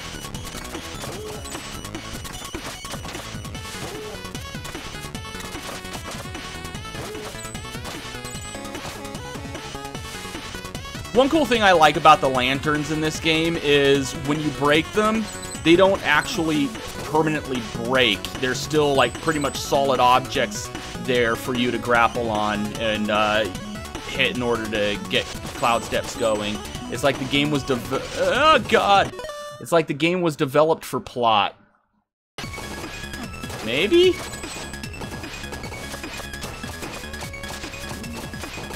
Oh yeah, one hit left. Wait. There we go. I forgot I had the upgrade to where checkpoints restored a little bit of health. So that's good.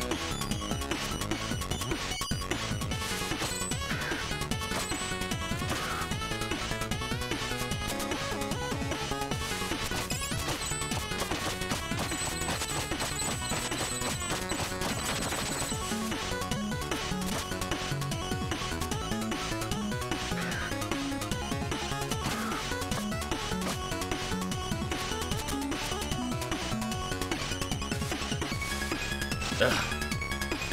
Ice physics.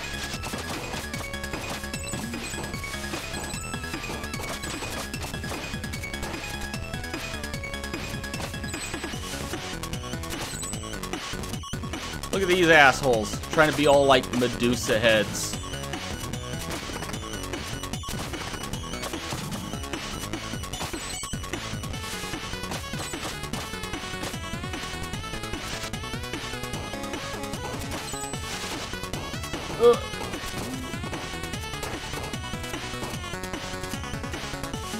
Are you taking off, Mandarin?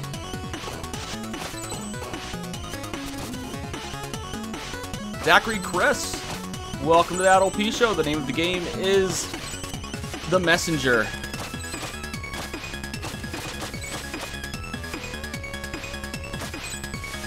There's that guy again that I didn't know how to dodge, but this time,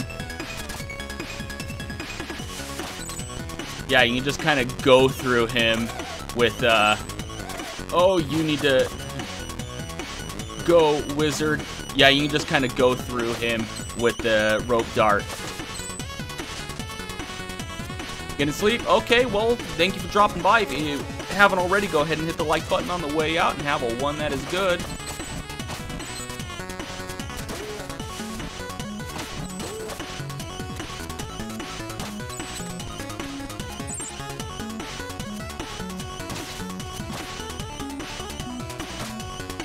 The music is great. The music is really good, yeah.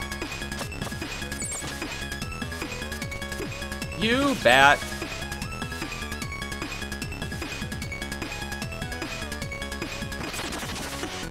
Yeah, the music composer goes by Rainbow Dragon Eyes. You can actually purchase the soundtrack. It's available. You can get it on Steam. I got it from his Bandcamp site. Yeah, his Bandcamp page.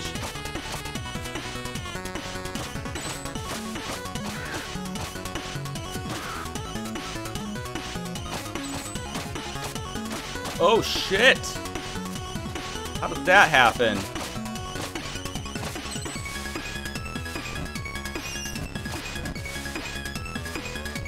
You know what's funny about the music in this game is I can't seem to figure out like if it drew inspiration from any other games, because it's unlike anything I've heard in most other games. I mean, it's definitely not inspired by Ninja Gaiden's music. It's very different from Ninja Gaiden's music.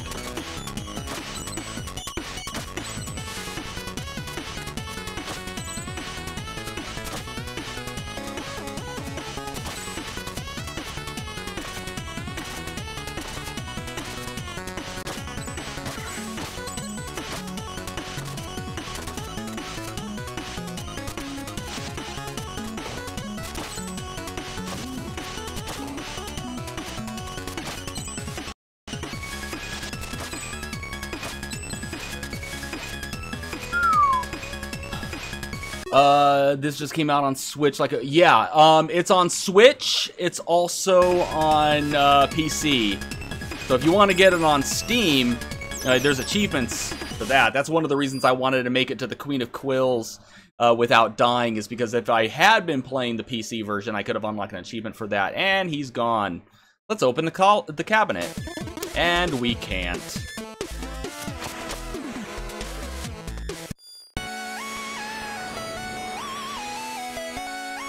Okay. Shit. How much is it on Steam? 20 bucks. 20 bucks on Steam and on Switch. Okay, so if I keep going into this cabinet, there's gonna be some long-winded dialogue. And he's eventually going to threaten to lecture me and disable my ability to skip dialogue. And it's going to be a long-winded rant, like Mr. Rossetti when you don't save with Animal Crossing, kind of. The writing's good, but it's also going to take up a lot of time if I read it. So should I just move on, or do you guys want to see this dialogue?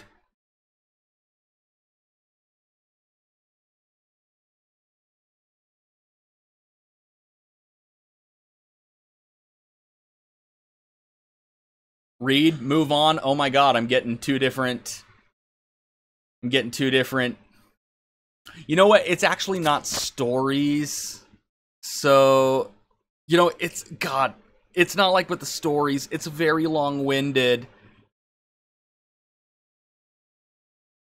Alright, yeah. The stories are one thing, but the long lecture, I mean, the lecture is about, like, happiness and things like that. But, you know. Oh, he made it. Does this mean we can do the thing? Keep your hood on, shorty. He still needs to pass the final test. But I want to do the thing. Now, we need to see how attuned to the scroll he really is. Great, take it away, prophet. Welcome, messenger. Please hold the scroll aloft so that the prophecy might be fulfilled. See, I told you he was slow. Yeah, you weren't kidding. Please hold the scroll higher than that, so that the prophecy might be fulfilled. I can't believe I made it this far without dying. Oh my god. I'm probably definitely going to die at this upcoming part here.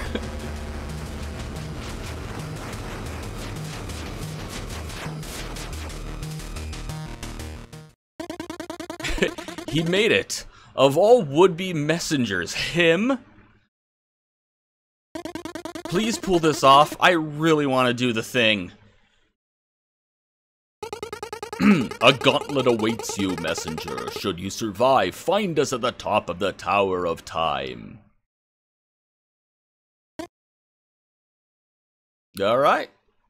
Let's do this. This is where we were supposed to take the scroll, I guess.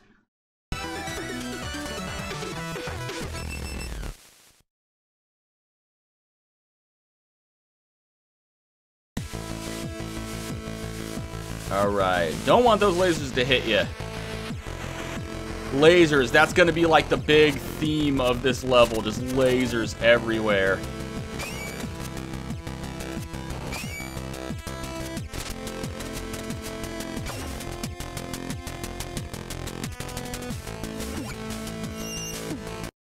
Ah, looks different. There's a floor! I'm sorry, what? Ah, yes, the big reveal!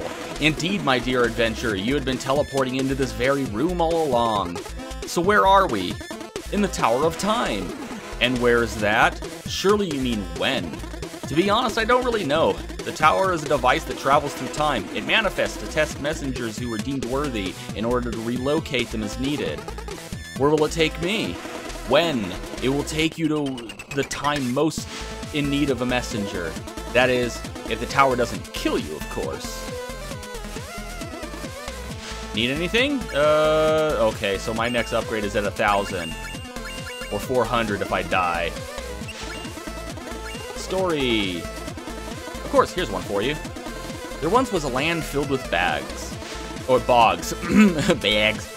And these bogs, they were filled with evil monsters. Sleeping underwater during the day, they were kept at bay by the moon during nighttime.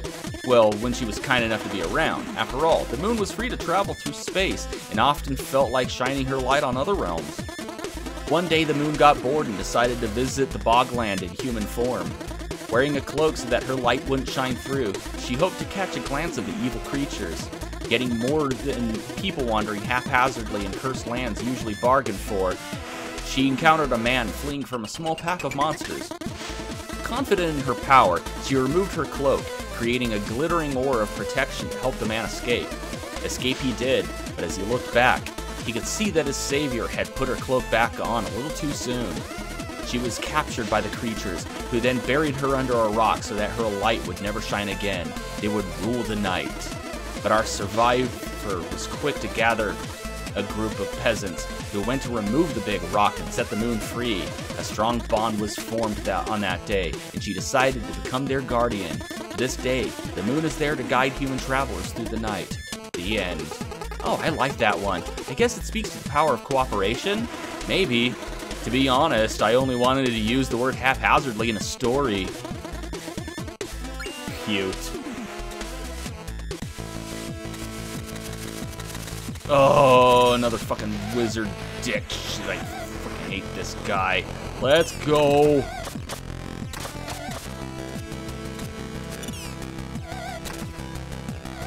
Yeah, I really don't want to deal with you.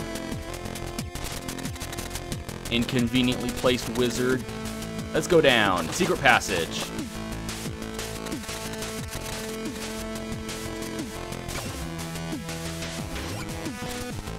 Something about these things remind me of Super Mario Odyssey. I don't know what it, like, traveling through, like, the electrical currents in Super Mario Odyssey.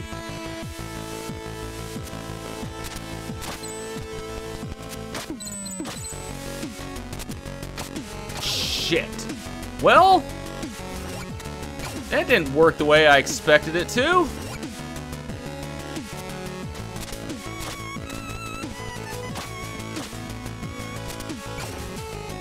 There we go.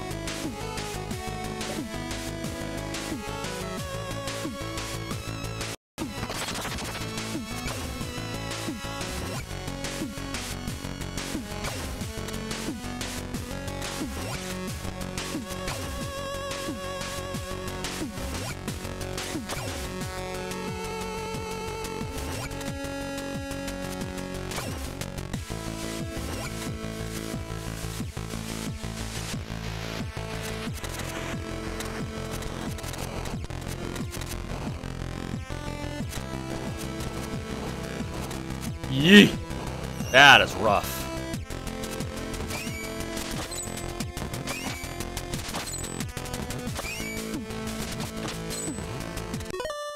A lot like, yeah, the cyan laser in Sonic Colors. Man, it's been a long time since I've played that.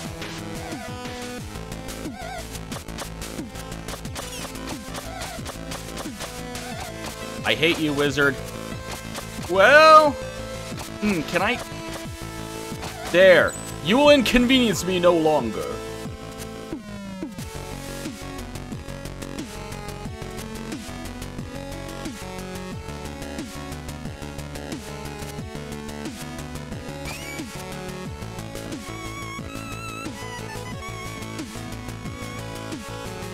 Please go faster, please go faster, please. Thank you.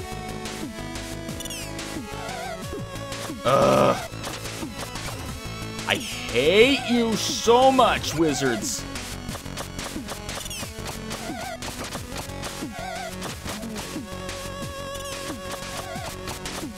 Ah! I will call you wizard dicks, because you are wizards, and you are also dicks.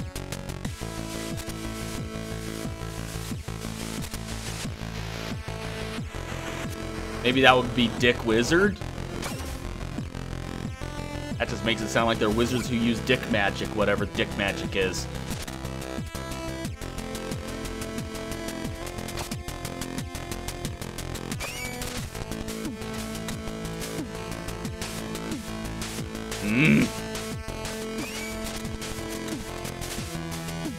All right.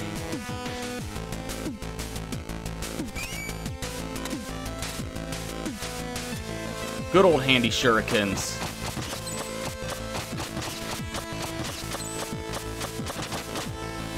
Hey! I fired one in the wrong direction because I'm stupid.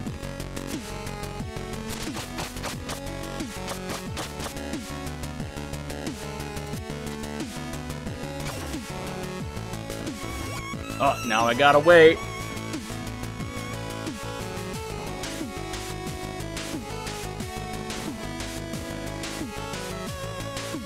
God, gotta have such good timing there.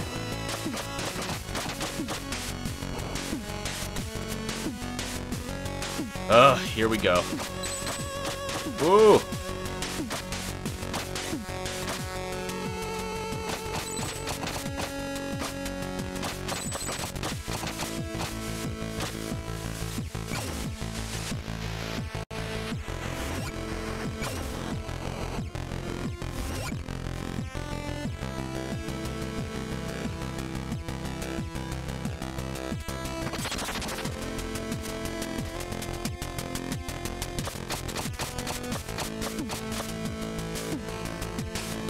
Yeah.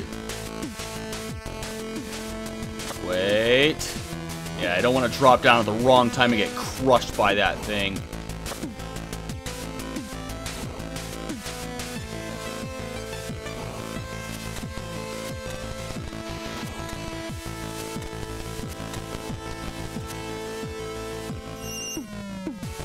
So far, so good.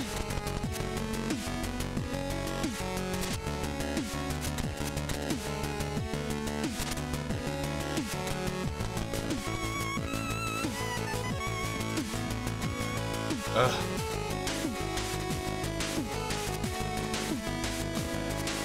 Oh, I hate that part. I hate that part so much.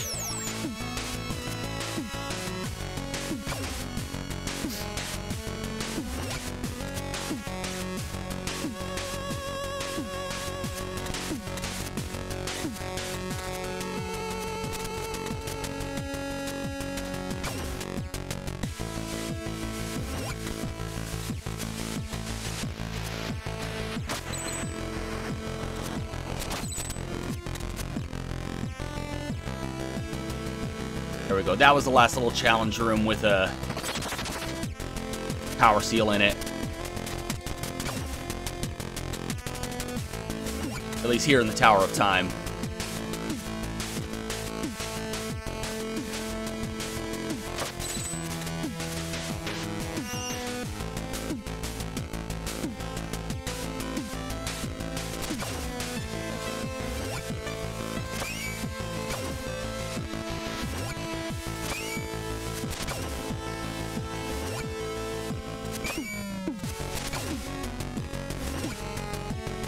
Gotta race all through these little pink energy things.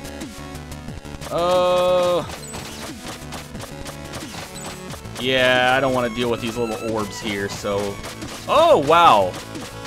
Looks like the swingamajig took care of it.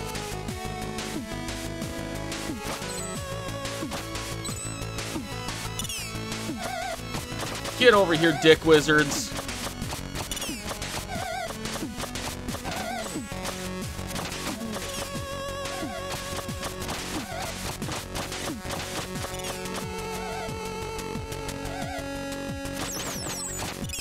Yeah, whatever.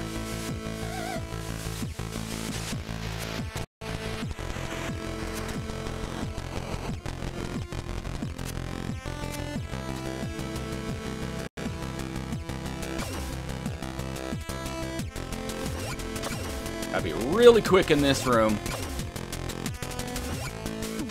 Yeah, and don't make mistakes like that. Fortunately, popping out of those crystals, because you, technically you hit them in order to, activate them, which means that you refresh your jump. So as soon as you pop out of the crystal, you're, you get to jump.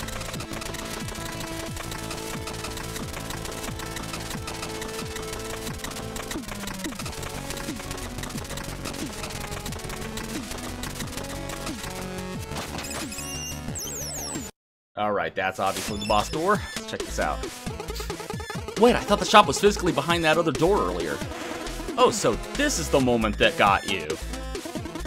My shop is connected all over the world, and that's totally fine, but somehow it can't be in the same building twice? I can't believe you. Need anything? Okay. Wow. Oh my god, I made it all the way here, and I haven't died.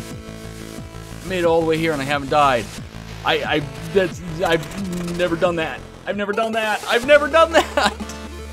And so you made it through the test of will. Oh, are we going to do the thing now? Prepare yourself, messenger, and behold the might of our order. You shall emerge as the chosen one, or not at all. Enough introductions. I'm going first.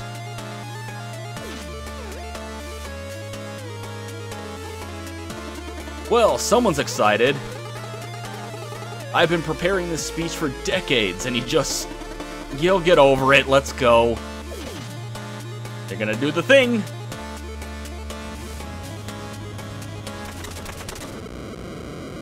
Oh, it's a hand boss. How Nintendo of them.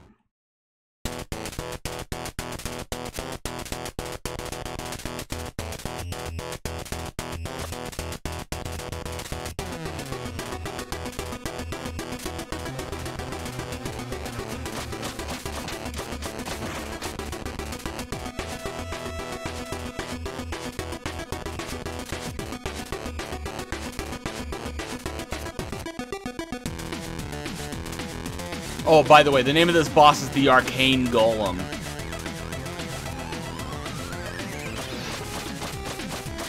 Like, the only reason I know shit like this is because I have the soundtrack, and that's the name of this song.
Oh.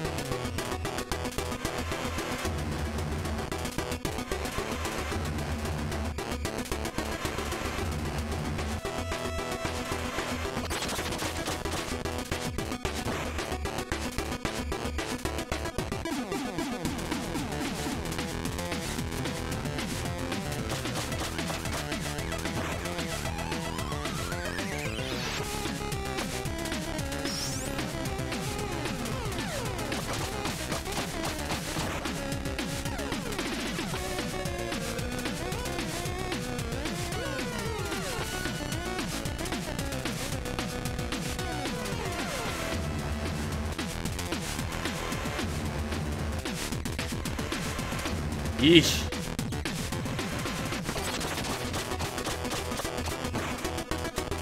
Ooh.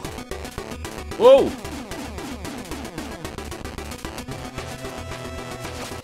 And I got him. Oh my god, I made it all the way here without dying.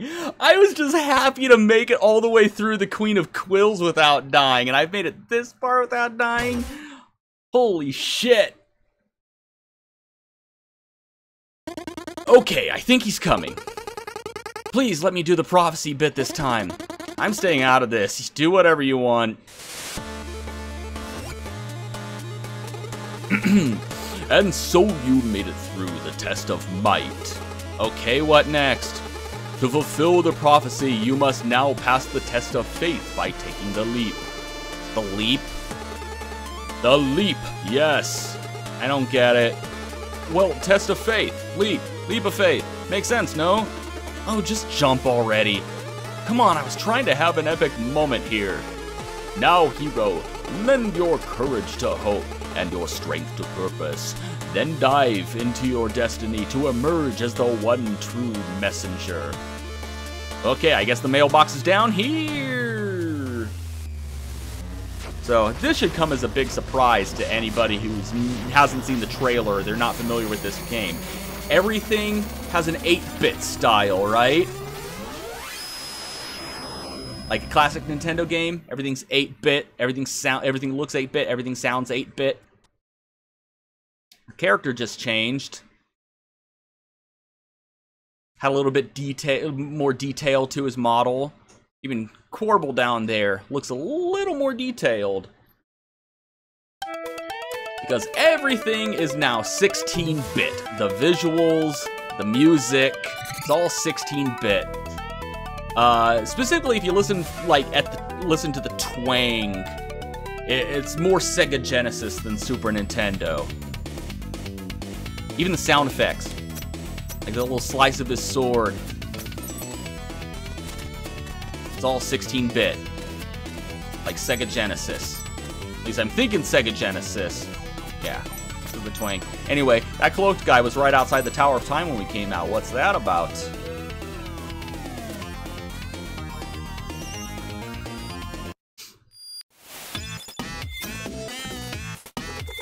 What happened? I warped or something. Everything looks different now. Hello? Oh, that is a really cool hat. Seriously, wow. Any idea what happened, though? Sorry, I just can't get over the hat.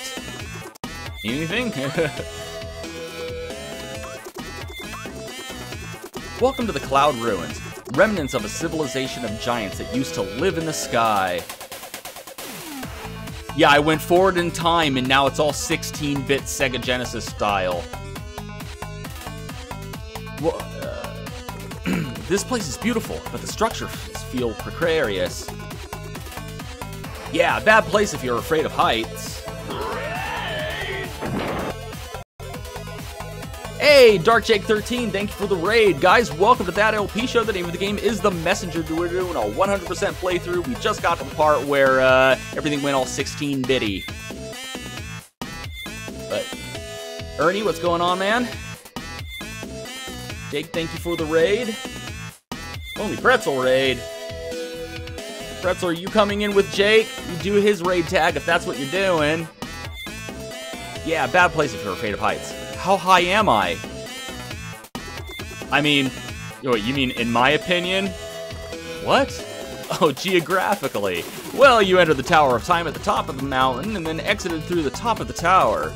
So I'd say fairly high. Enjoy the sights. What's the deal with everything looking so different? You know, I was wondering how you were going to deal with the implications of time travel. It seems ignorance really is bliss. Pretzel doing a separate raid. Is he? Am I getting raided twice? Am I really? Am I really getting raided twice? I mean, it needs to be more than one to count as a raid, though. Pardon? That moment in the Tower of Time? Yeah? You're coming from your own stream. Oh, God. Kind of bug. Fine, you get roaches, too. We're all infested with roaches. Anyway, thank you for Pretzel for dropping by. Welcome to that LP show. The name of the game is The Messenger. It sent you to the future. Neat. Yes, precisely. Neat. There you go, Ernie help. Let's see about stories. There once was a starving little boy who never missed a chance to help his fellow villagers. One day, after helping an old man carry a heavy bundle of wheat, he was offered a loaf of bread. "Eat your fill, my boy, it is well deserved," he began, "but if you feel like helping even more, there are 2 gnomes hiding in the forest who are even hungrier than you are." Now that boy was an empathetic one. His mind was made up instantly. After a short hike, he found the gnomes and split the bread between the 2 of them, without even saving a bite for himself. "Thank you, kind little boy." The gnomes beamed. "It seemed you have lifted our curse."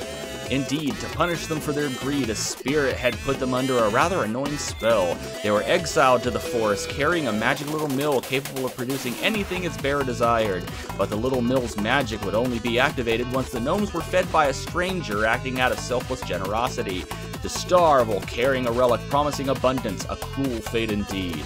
Now you can imagine the little boy's surprise when he was given the magic item. Name something you want while turning the crank to the right, and the little mill will produce an endless stream of it, the gnomes explained. Turn it to the left, and it will stop. After creating a huge pile of food for the 2 gnomes, the young boy went back to his village to help the populace with his newfound powers. Alright, C4, thank you for dropping by. If you haven't already, go ahead and hit the like button on the way out and have a one that is good. But as he grew in popularity, his older sister grew in jealousy. One night, she couldn't take it anymore and stole the little mill from her brother's bedside table, along with 2 leftover pies from that afternoon's feast. Adding insult to injury, she left on the family's fishing boat to reach new lands, hoping to have her turn in the role of the popular purveyor. Once out at sea, she decided to try one of the pies, to which her tastes were lacking a little which to her taste were lacking a little something. It was time to try that little mill's magic, she reckoned. "Give me salt," she said, turning the crank to the right. Jake was playing Tomb Raider 2013 edition, and salt she got, heaps and heaps of it. Now, older sister had never bothered paying attention to how the mill could be stopped. "Stop, little mill, stop," she shouted, first annoyed, then worried, and finally panicked. Salt soon overflowed the boat itself, sinking it under the weight. It is said that the sunken little mill is still operational to this day, and it is the reason why seawater is salty. The end. That was interesting, but I feel more like but it feels more like a kid's story explaining things about the world we know the actual reason for. Tough crowd, huh? Why don't you tell me a story and I'll judge it? So you're looking for additional takeaways? How about this? Seeing how the big sister's anger led to her demise, irritated people were henceforth referred to as salty. Oh, I got another one. Seeing as how big sister's shortcomings as a little mill operator led to her demise, unqualified people were henceforth referred to as not being worth their salt. Hey, this is fun. You should go. I'll keep on coming up with morals to do with salt. We don't need anything else here. Alright, I'm gonna go grab some water real quick. I will be right back. You might need this game. Oh, yeah. It's a really, really good game. My favorite of 2018 so far. Buy the soundtrack, too.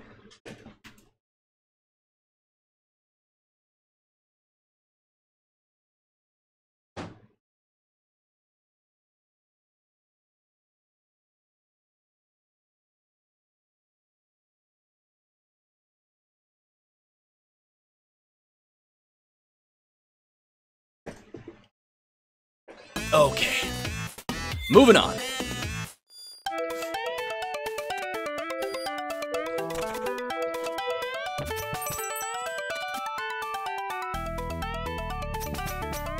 You watch your fucking mouth. Oh.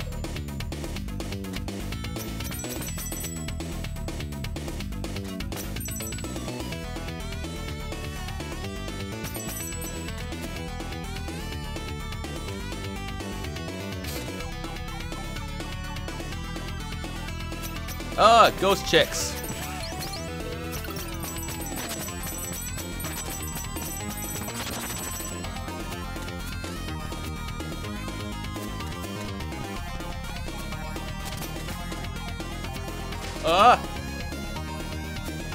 Well, that was dumb. I should have waited.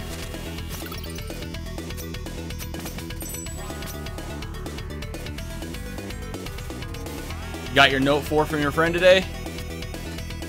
How's that working out for you?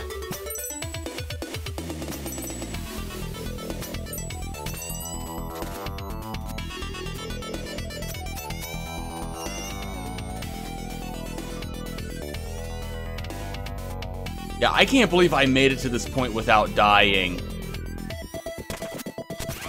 I'm very likely going to be dying soon, though.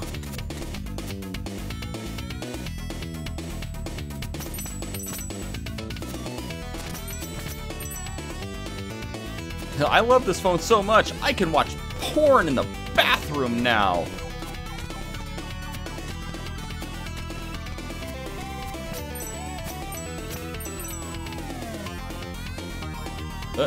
Let's go up here.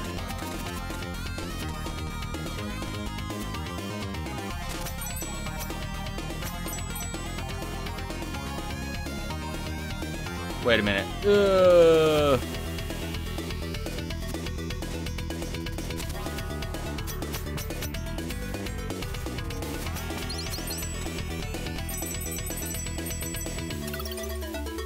I guess I wanted to go down first, then travel upward.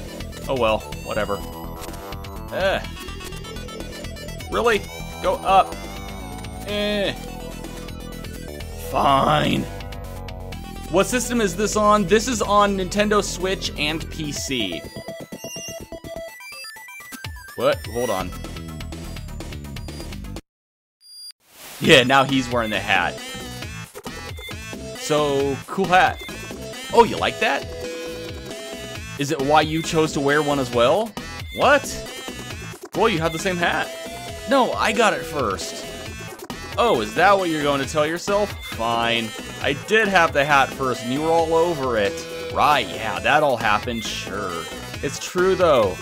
Look, you can put your head in the sand all you want in an attempt to preserve your ego, but clearly it's not going to work on the person that was there when it all happened. What a dick. Alright, gotta focus, guys. We got a chase scene going. And this is a part where you do not want to slow down. Like, every little mistake you make, he will gain on you a little more. Whatever you do, don't push the back button.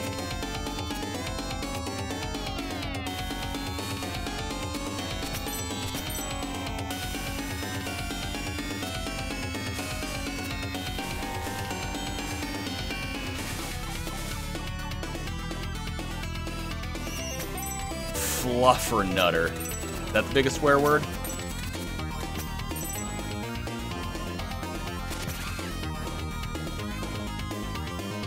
Is it pneumono ultra microscopic silico volcano cone pussy?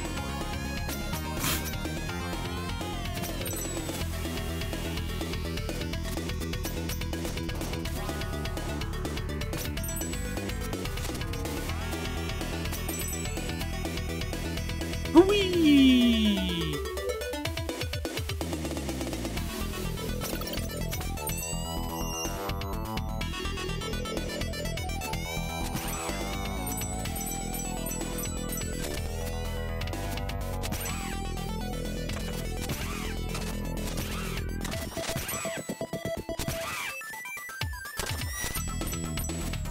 yeah, if you have not become proficient, hey, I died. If you haven't become proficient at cloud stepping at this point, you're not making it much further. Anyway, we're finally gonna meet Corbel. What happened? I almost died just there. Strictly speaking, you did. Huh? But how? My name's Corbel. Corbel? At your service. I'm the one you would never have met had you any skill. Fuck you. The gist of it is, I have a magic ring that allows me to control space and time. So whenever you are about to die, I will appear to stop everything and teleport you back to the latest checkpoint. Okay, what's the catch? Well, for one, you will still feel agonizing pain every single time. Also, I'm keeping track of your debt in my little notepad, so I'll stick around to steal your loot until we're either even or I'm bored. I mean, I can let you die if you prefer. It seems we have a deal. Glad we see eye to eyes. Carry on then. So yeah, now he's gonna collect. We don't lose any time shards, but what time shards that we do have shortly, that we do collect shortly after dying, Corbel will take them. Actually, since this is a 100% run, and there's a skill tied to Corbel, I did eventually want to die so I could buy it because it's inaccessible until that point.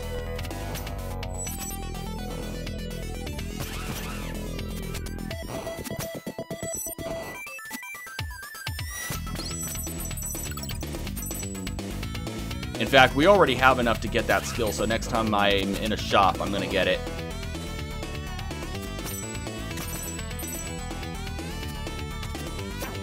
What are you doing?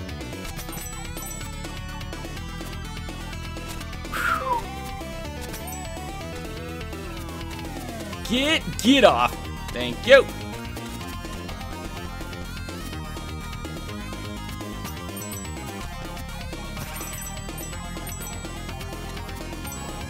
But yeah, I'm just glad that I made it through the whole 8. I was just trying to make it all the way through the Queen of Quills without dying.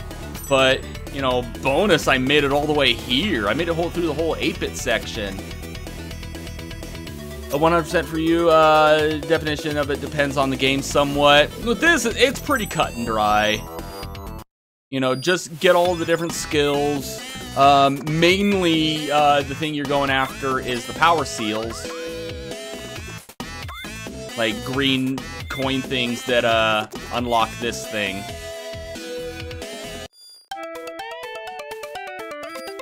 Alright, so now that actually reduces Corbel's debt, the one that I just got. So, oh fuck!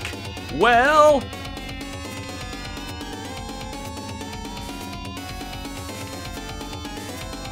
Come on. There we go. Gained a little distance.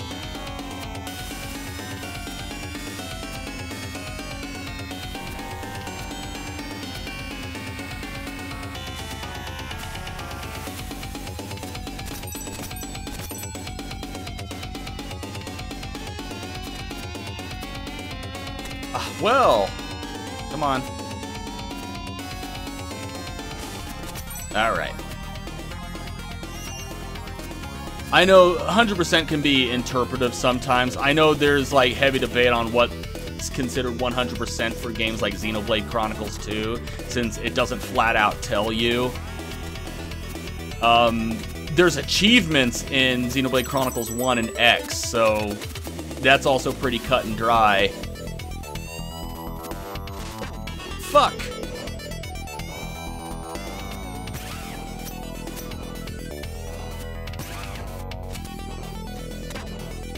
Dick. Come on. Now I'm gonna die all the time.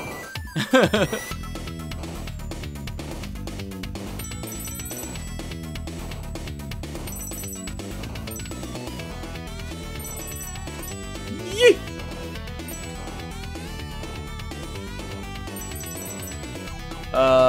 One that comes to mind is FFTA. Oh, Final Fantasy Tactics Advance. Never actually got my own definition of 100%. Are you talking about Final Fantasy Tactics Advance? Is that FFTA?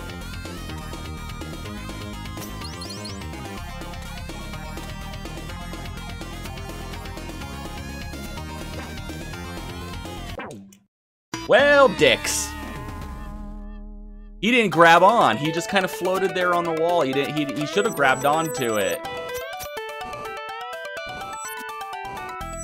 Luckily, these things keep respawning, so we can just pay Quarble really easily.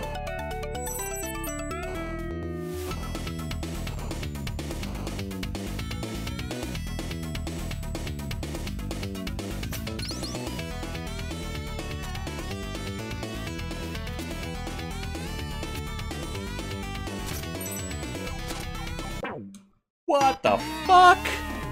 Okay. Why are you not grabbing shit, dude?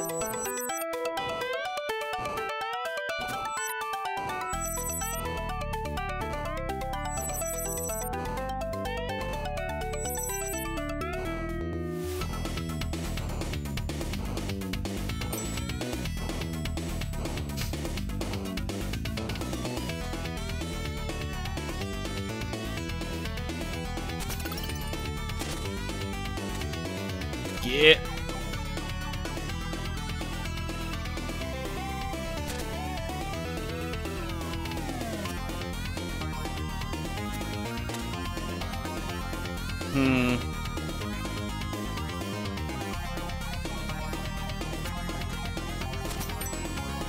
There we go.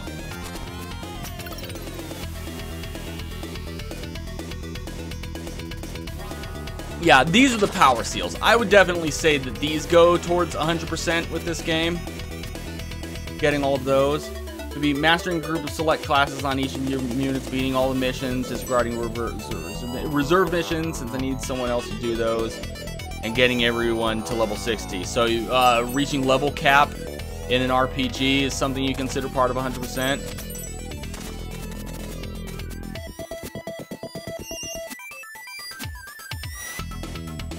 Yeah, if there's side quests in an RPG, definitely doing all of the side quests is a requirement for 100%. Even though in games like Breath of the Wild, the side quests and the main quests don't actually count towards your percentage. Like the in-game percentage that it shows you, like side quests don't increase that. It's weird. Location discovery, Korok seeds, shit like that. Well, why did I do that? Because I don't... why did I do that? That was dumb. That was fucking stupid.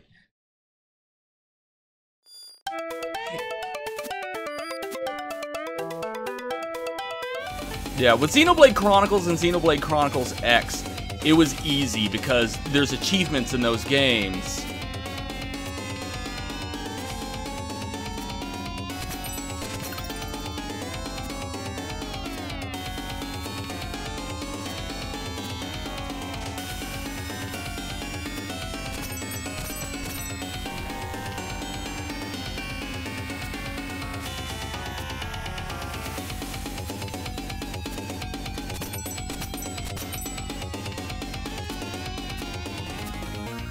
There we go.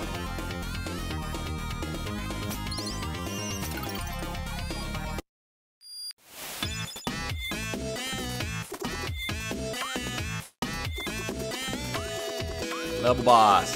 Hey, I'm not sure what's up next, but the Prophet wanted me to repeat a line for you at this point in the adventure. Alright, let's hear it. Okay, I've always wanted to try the voice. Check it out. And on this day, the messenger shall unwittingly make his lifesaver indebted to him. And that means... I'm not sure, but if all else fails, attack with the fireballs. I think it's pretty obvious what we're fighting here. Some people done a 100% speedrun of Breath of the Wild. Full days. See...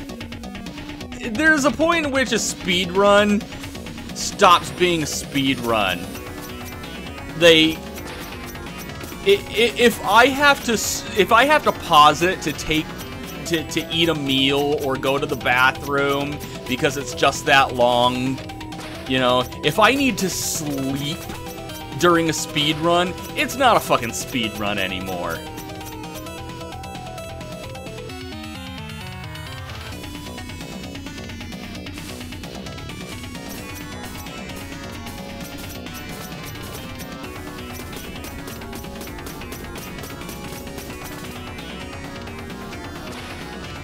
Yee.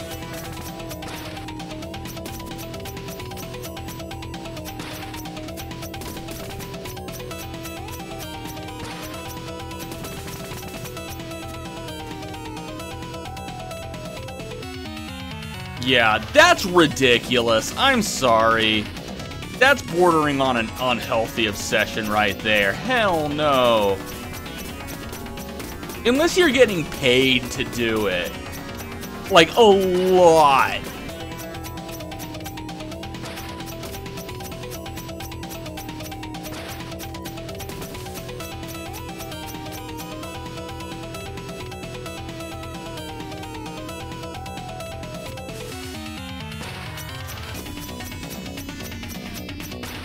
Speedrun equals under 2 hours for me? Yeah.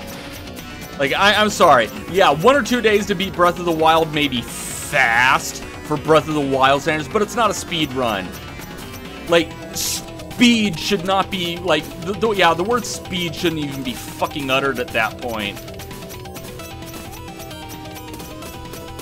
Because it's not happening fast if people watching you need to sleep or go to work or eat. Why do you feel like you're watching Ninja Gaiden, Proto Sam? This game was kind of inspired by it, but yeah, welcome to that OP show. The name of the game is The Messenger. I've been watching you for a long time, Messenger. Who are you anyway? Ha! So the disguise did fool you. It's a shame you freed my slave pet, but no matter. I'm now certain I can defeat you. It's Barmathazel. You! Surprised? Time to pay for what you did to my people. Bold words coming from such an unprepared adventurer. The underworld awaits you, messenger. At last, the scroll will be ours. Watch your step now.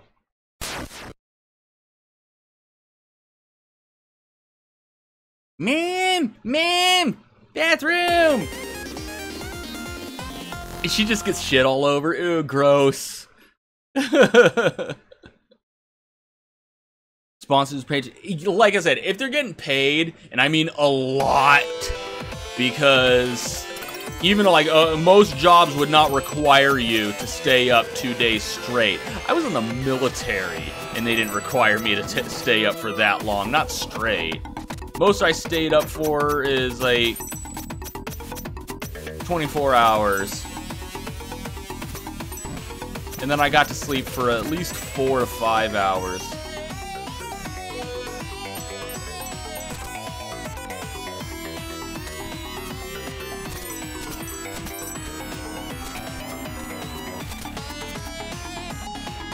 Oh, this is hell. I'm in hell.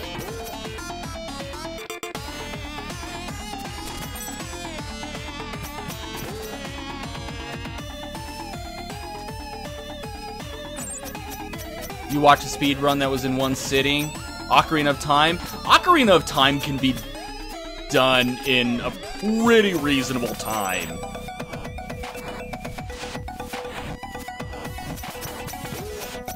Considering that, like, a casual playthrough of Ocarina of Time, like, not even getting anything, it could be less than 10 hours if you know what you're doing.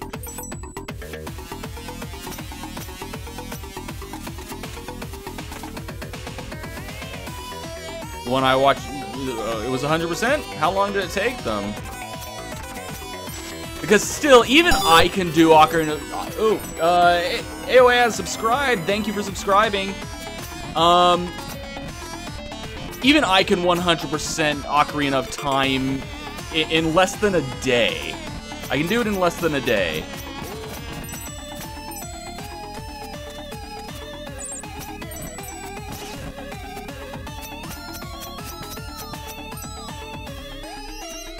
Oh, let's, here. 6 hours? Yeah, that's not terrible. You know, because you're not gonna starve to death or die of sleep deprivation by watching it in one sitting. Welcome to the Lion's Den. Oh? I didn't see any lions. No, I meant... never mind. This heat is almost unbearable. Come on, I'm happy to avoid certain cliches, but to think we wouldn't have lava to end your epic quest is pushing it.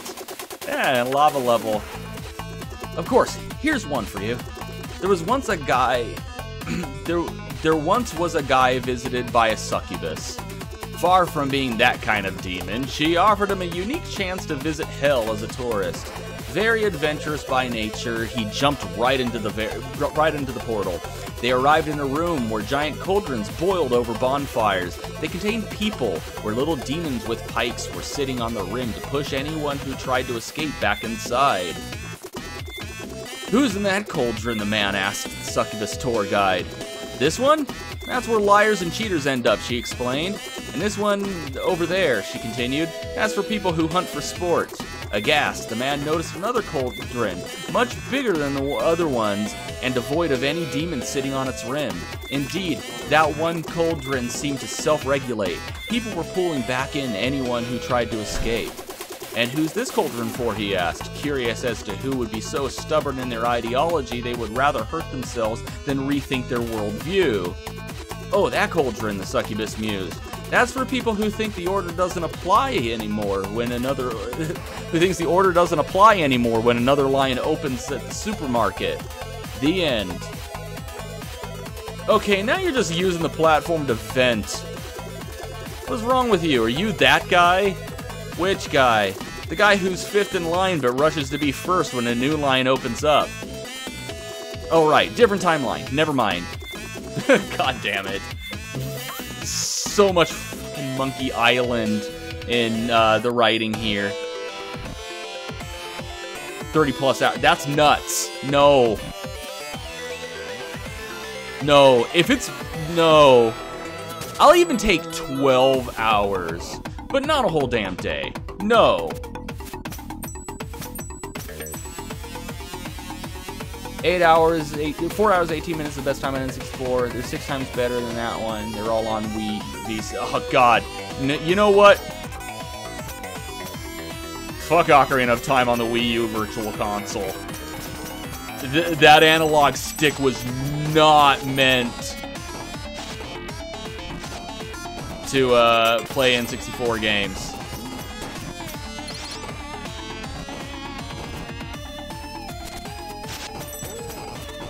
Yeah, I had like a nightmare with that slingshot mini game. And then after I finally beat it, I gave everyone else nightmares. Some people remember. Ah, shit. Drippy lava.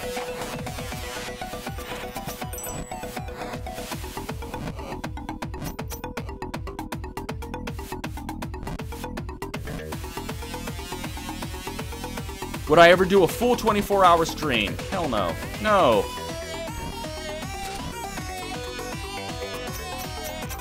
I really don't think I could. Like, honestly, I don't think I can. I got a family, and I can't, like, I can't just ignore my responsibilities for an entire day. For me, it's just not within the realm of possibility. Son of a bitch. Thank you, Invincibility Frames. Oh, yeah. Lava rises here. I gotta keep going.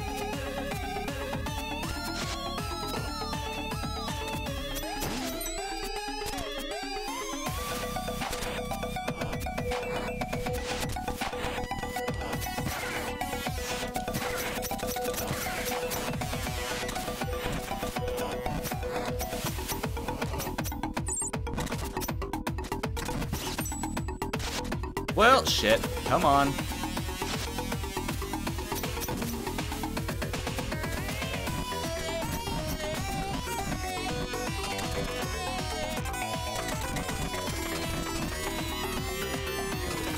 Better FPS? Do the Virtual Console games run at a better FPS? Actually, you know what? I think they might. I know the Virtual Console versions have better resolution than on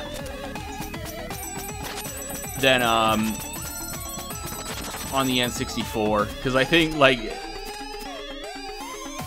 or at least more consistent frame rate. I just think it, like, only runs at 20. Son of a bitch. Son of a bitch. Okay, Mike, wake up. Pay attention.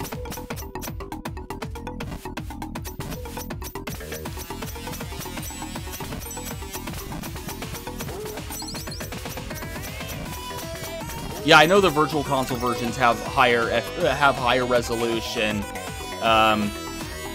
because I think it's sourced after like the GameCube version that they released.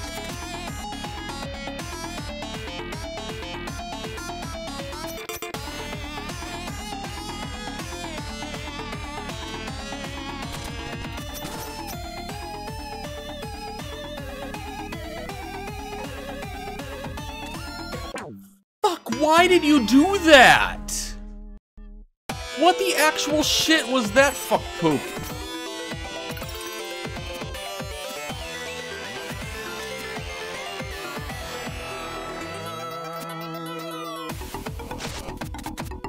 What was over here? I forget. Okay, the super crystal thingamajig. Whatever. Oh my god. Oh my god. Die, rock fuckers.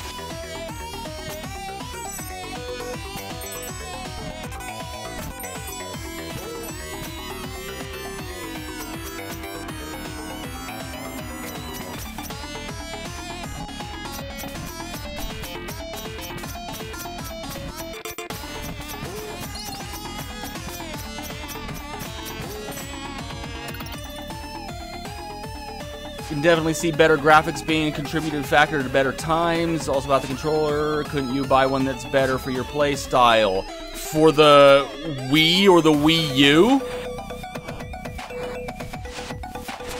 Because like the Pro Controller, or even the Wii U gamepad, just any analog stick that's not an N64 analog stick is like way too sensitive for a Nintendo 64 game.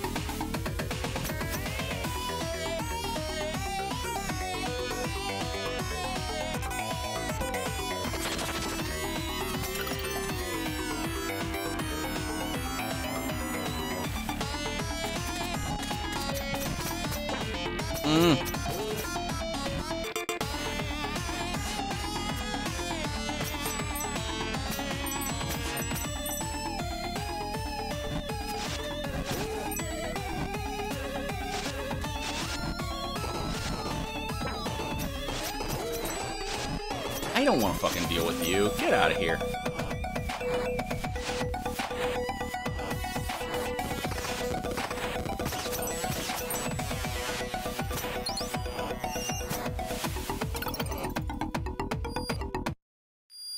Final Fantasy Mystic Quest while you're on the volcano? I wonder if that's what, because I am like thinking of the inspiration for a lot of the music in this game. He didn't get it from Ninja Gaiden, that's for damn sure.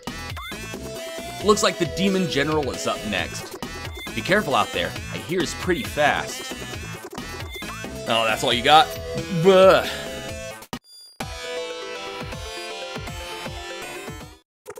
Nowhere left to run, Demon. Why would I run? You stepped right into my trap. We'll see about that. We'll end this now, champion of the blue robes. Champion of the blue robes?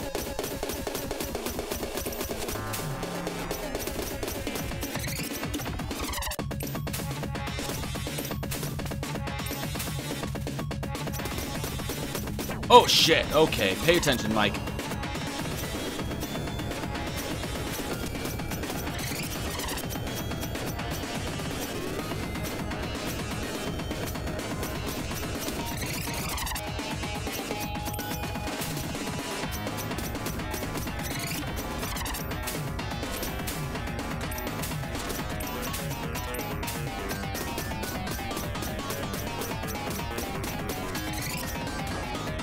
Shit, that's bad.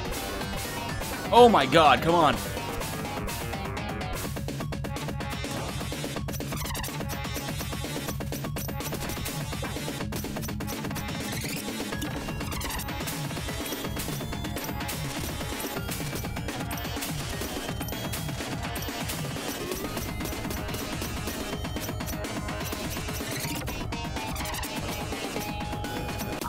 Ooh, I got him quick. Alright, cool. I thought he was gonna get me. Impossible. I'm the fastest there's ever been. Not anymore. Tell me how to end this curse or else. Okay, is it that simple? Is it that simple in your head, ninja? All of this is bigger than you, or me. I'm ending this. Your Demon King is next. Make no mistake, messenger. None of us are leaving this place alive. If I can't have the scroll, then it shall be destroyed.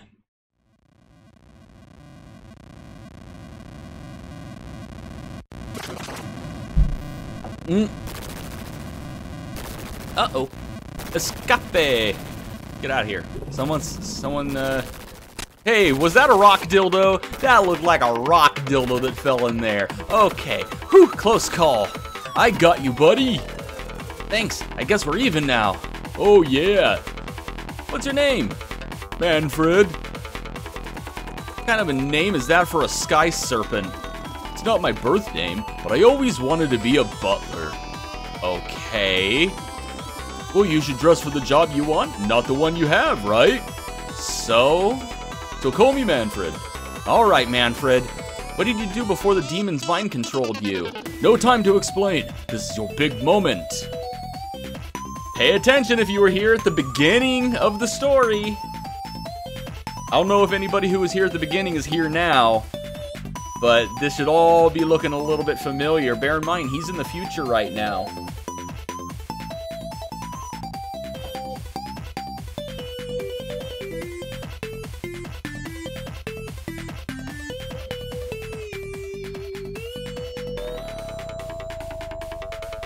Is it all looking familiar to you, huh?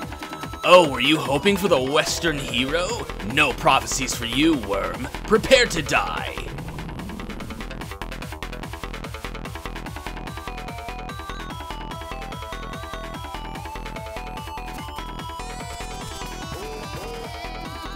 You! I see Barmethazel failed me once again. Your reign is over, despot. You think this is how it works? Know your place, ninja. Our curse is never ending, and your time is up. As for you, soldier, I can't wait for my minions to make short work of you. That was amazing! You're the Western hero, right? No, Did I travel so far east that I made it back to my village from the west? Everything's so different. Did the Tower of Time really send me to the future? I guess this means... Hey, I have an important task for you, I think. Pardon? I mean, take this scroll. You need to carry it across the world to the top of the highest mountain. Really? I'm 100% down to leave this outpost. Yes, a messenger is needed. A messenger? Godspeed. What? Just take the scroll.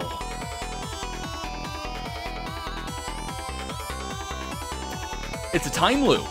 It's an endless loop.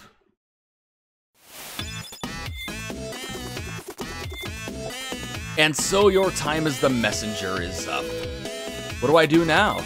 Well, you could take a few moments to appreciate the reveal that it was all just a loop. No way, I still want to be part of the adventure. Oh, we'll get right to that. What do you mean? I mean, it's time. Time for what? For you to finally open the cabinet. Really? Yes, go ahead and open it.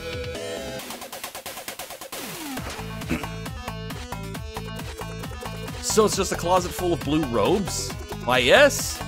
What did it look like? Well, don't just stand there. Grab one your size.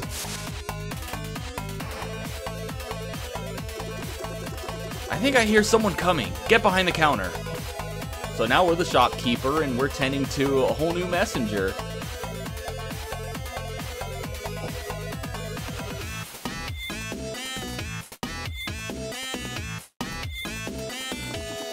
Ah, the messenger. I wasn't expecting you so soon. What is this place? This is the shop. It doesn't look like a shop. Hey, I said the same. I mean, do I look like a shopkeeper? What? Anyway, here's a power-up that will let you charge your beam. Oh, there's upgrades too? Sweet!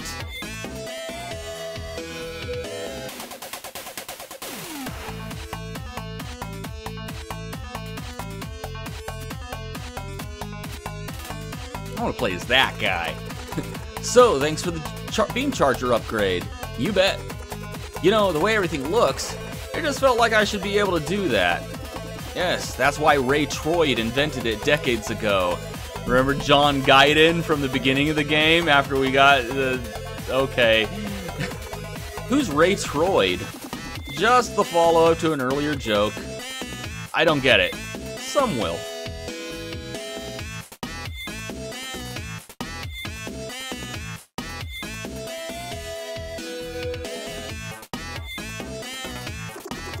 Hey, is everything alright?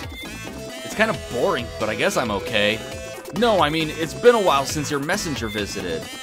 Oh, I don't know. I didn't enter the shop so often myself. You're in the Tower of Time, remember? So?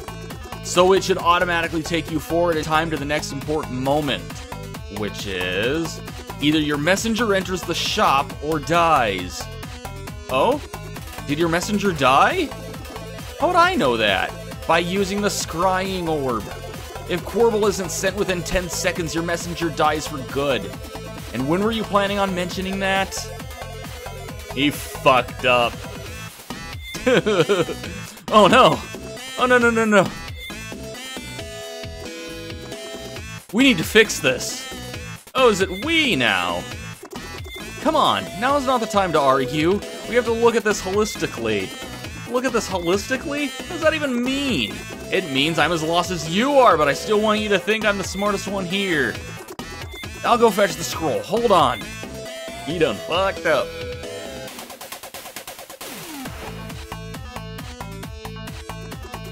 Be right back. I need to talk to the others.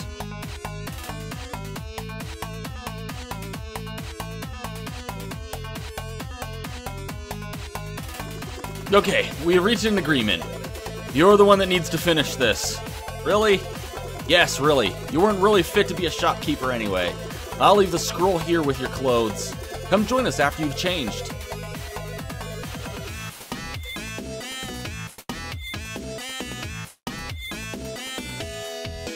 Well, shit's done kind of hit the fan there.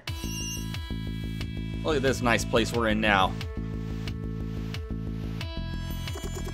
Look, all I'm saying is, he's been carrying the scroll for a long time already, and it could be dangerous. It is exactly as was foretold in the visions. A born-again messenger will master time itself to end the curse by fighting in 2 cycles simultaneously. I don't know. Warping once to go to the future was risky enough. You think he can sustain doing that constantly? Well, unless you want to carry the scroll again, I don't see what other choice we have. Besides, we really need to find the remaining music notes. So you still believe the music box is important? Well, I am the prophet, right? So? So yes, I do believe in the prophecy. Well, if you really need to help the messenger, try to tone down that wannabe epic tone of yours. Careful, heathen, the mist of legends are very complex, and attempts, not attempts, they misspelled it, to trivialize their meaning may cause.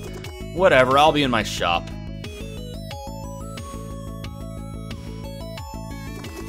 So the prophet will be your guide from now on. Good luck with that. Let's see what he has to say. And so the messenger rises once more. I'm not sure what I should do next. Are you? I'm not seeing anything on my end. We'll see. I'll keep an eye out for it.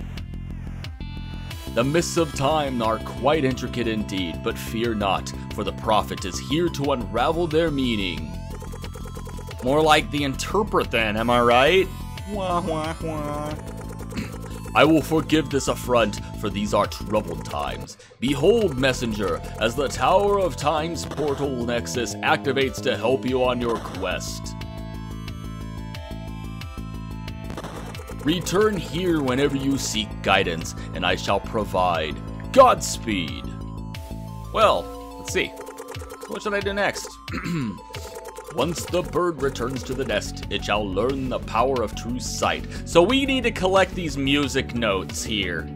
That's what we're doing now. We're going around to all the places we visited before, and we're collecting music notes. We can come to him for hints as to where to go. We have this portal nexus, which take us all over. The only ones that are open right now are the ones to the Autumn Hills, the Howling Grotto, and Glacier Peaks. The hint that he gave us is actually leading us back to the Ninja Village. The closest place would be the Autumn Hills. So now it's kind of opening up into a Metroidvania type game.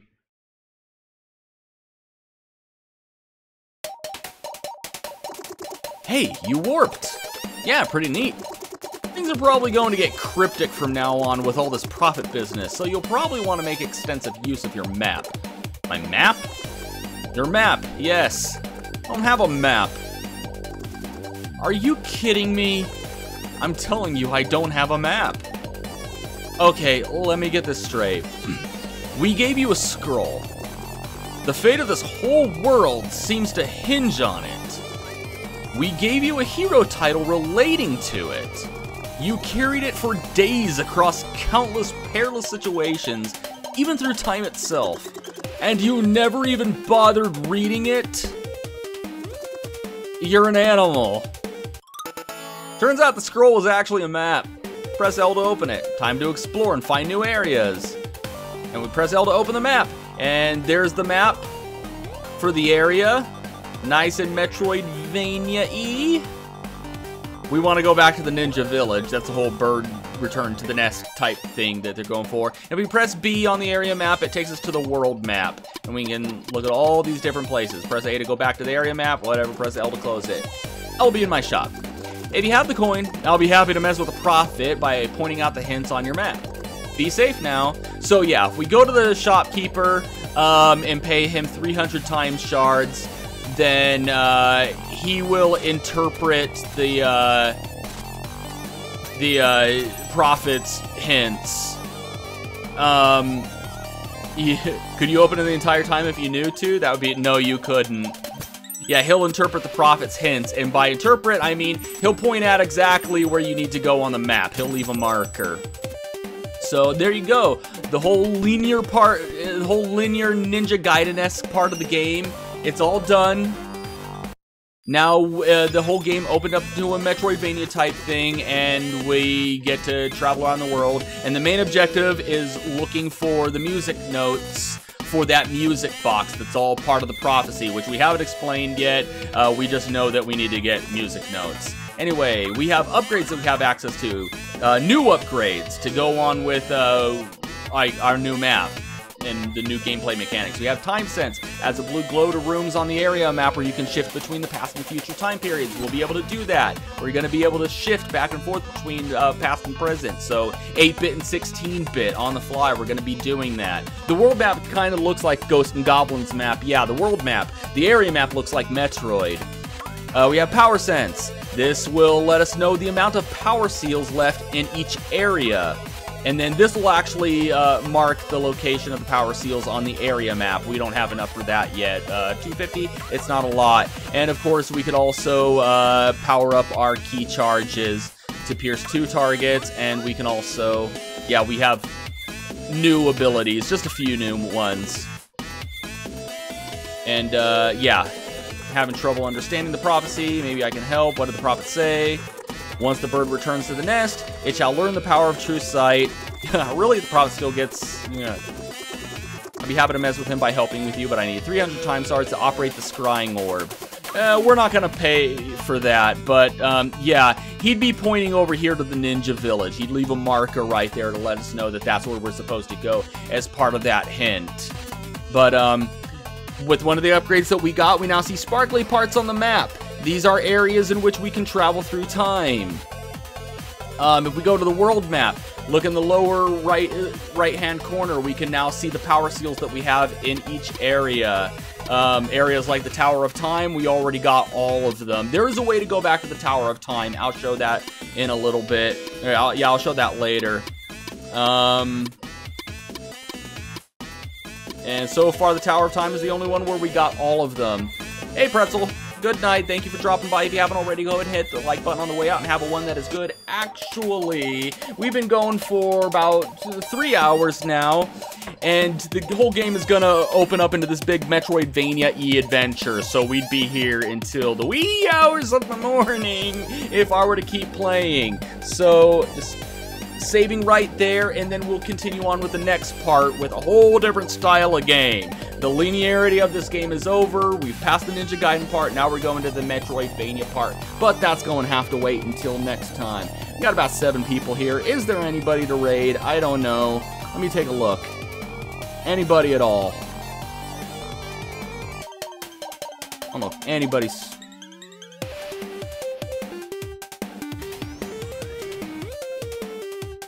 What's he playing? Oh, the poor guy. Let's go watch somebody suffer. If anybody's on board for a raid, then Nightbot is going to pop up with the raid message. Hashtag ThatLPRaid. Go ahead and copy that. And I'm going to post a link in the chat so we can go watch someone suffer through a game that I don't like this game. It's terrible, but I want to watch somebody suffer. Looks like they're toward the end of it, actually. Alright, guys. I would like to thank you guys for dropping by and watching that LP show. I will see you guys next time, and until next time, have a one that is good. Oh my god, good guess, Nintages.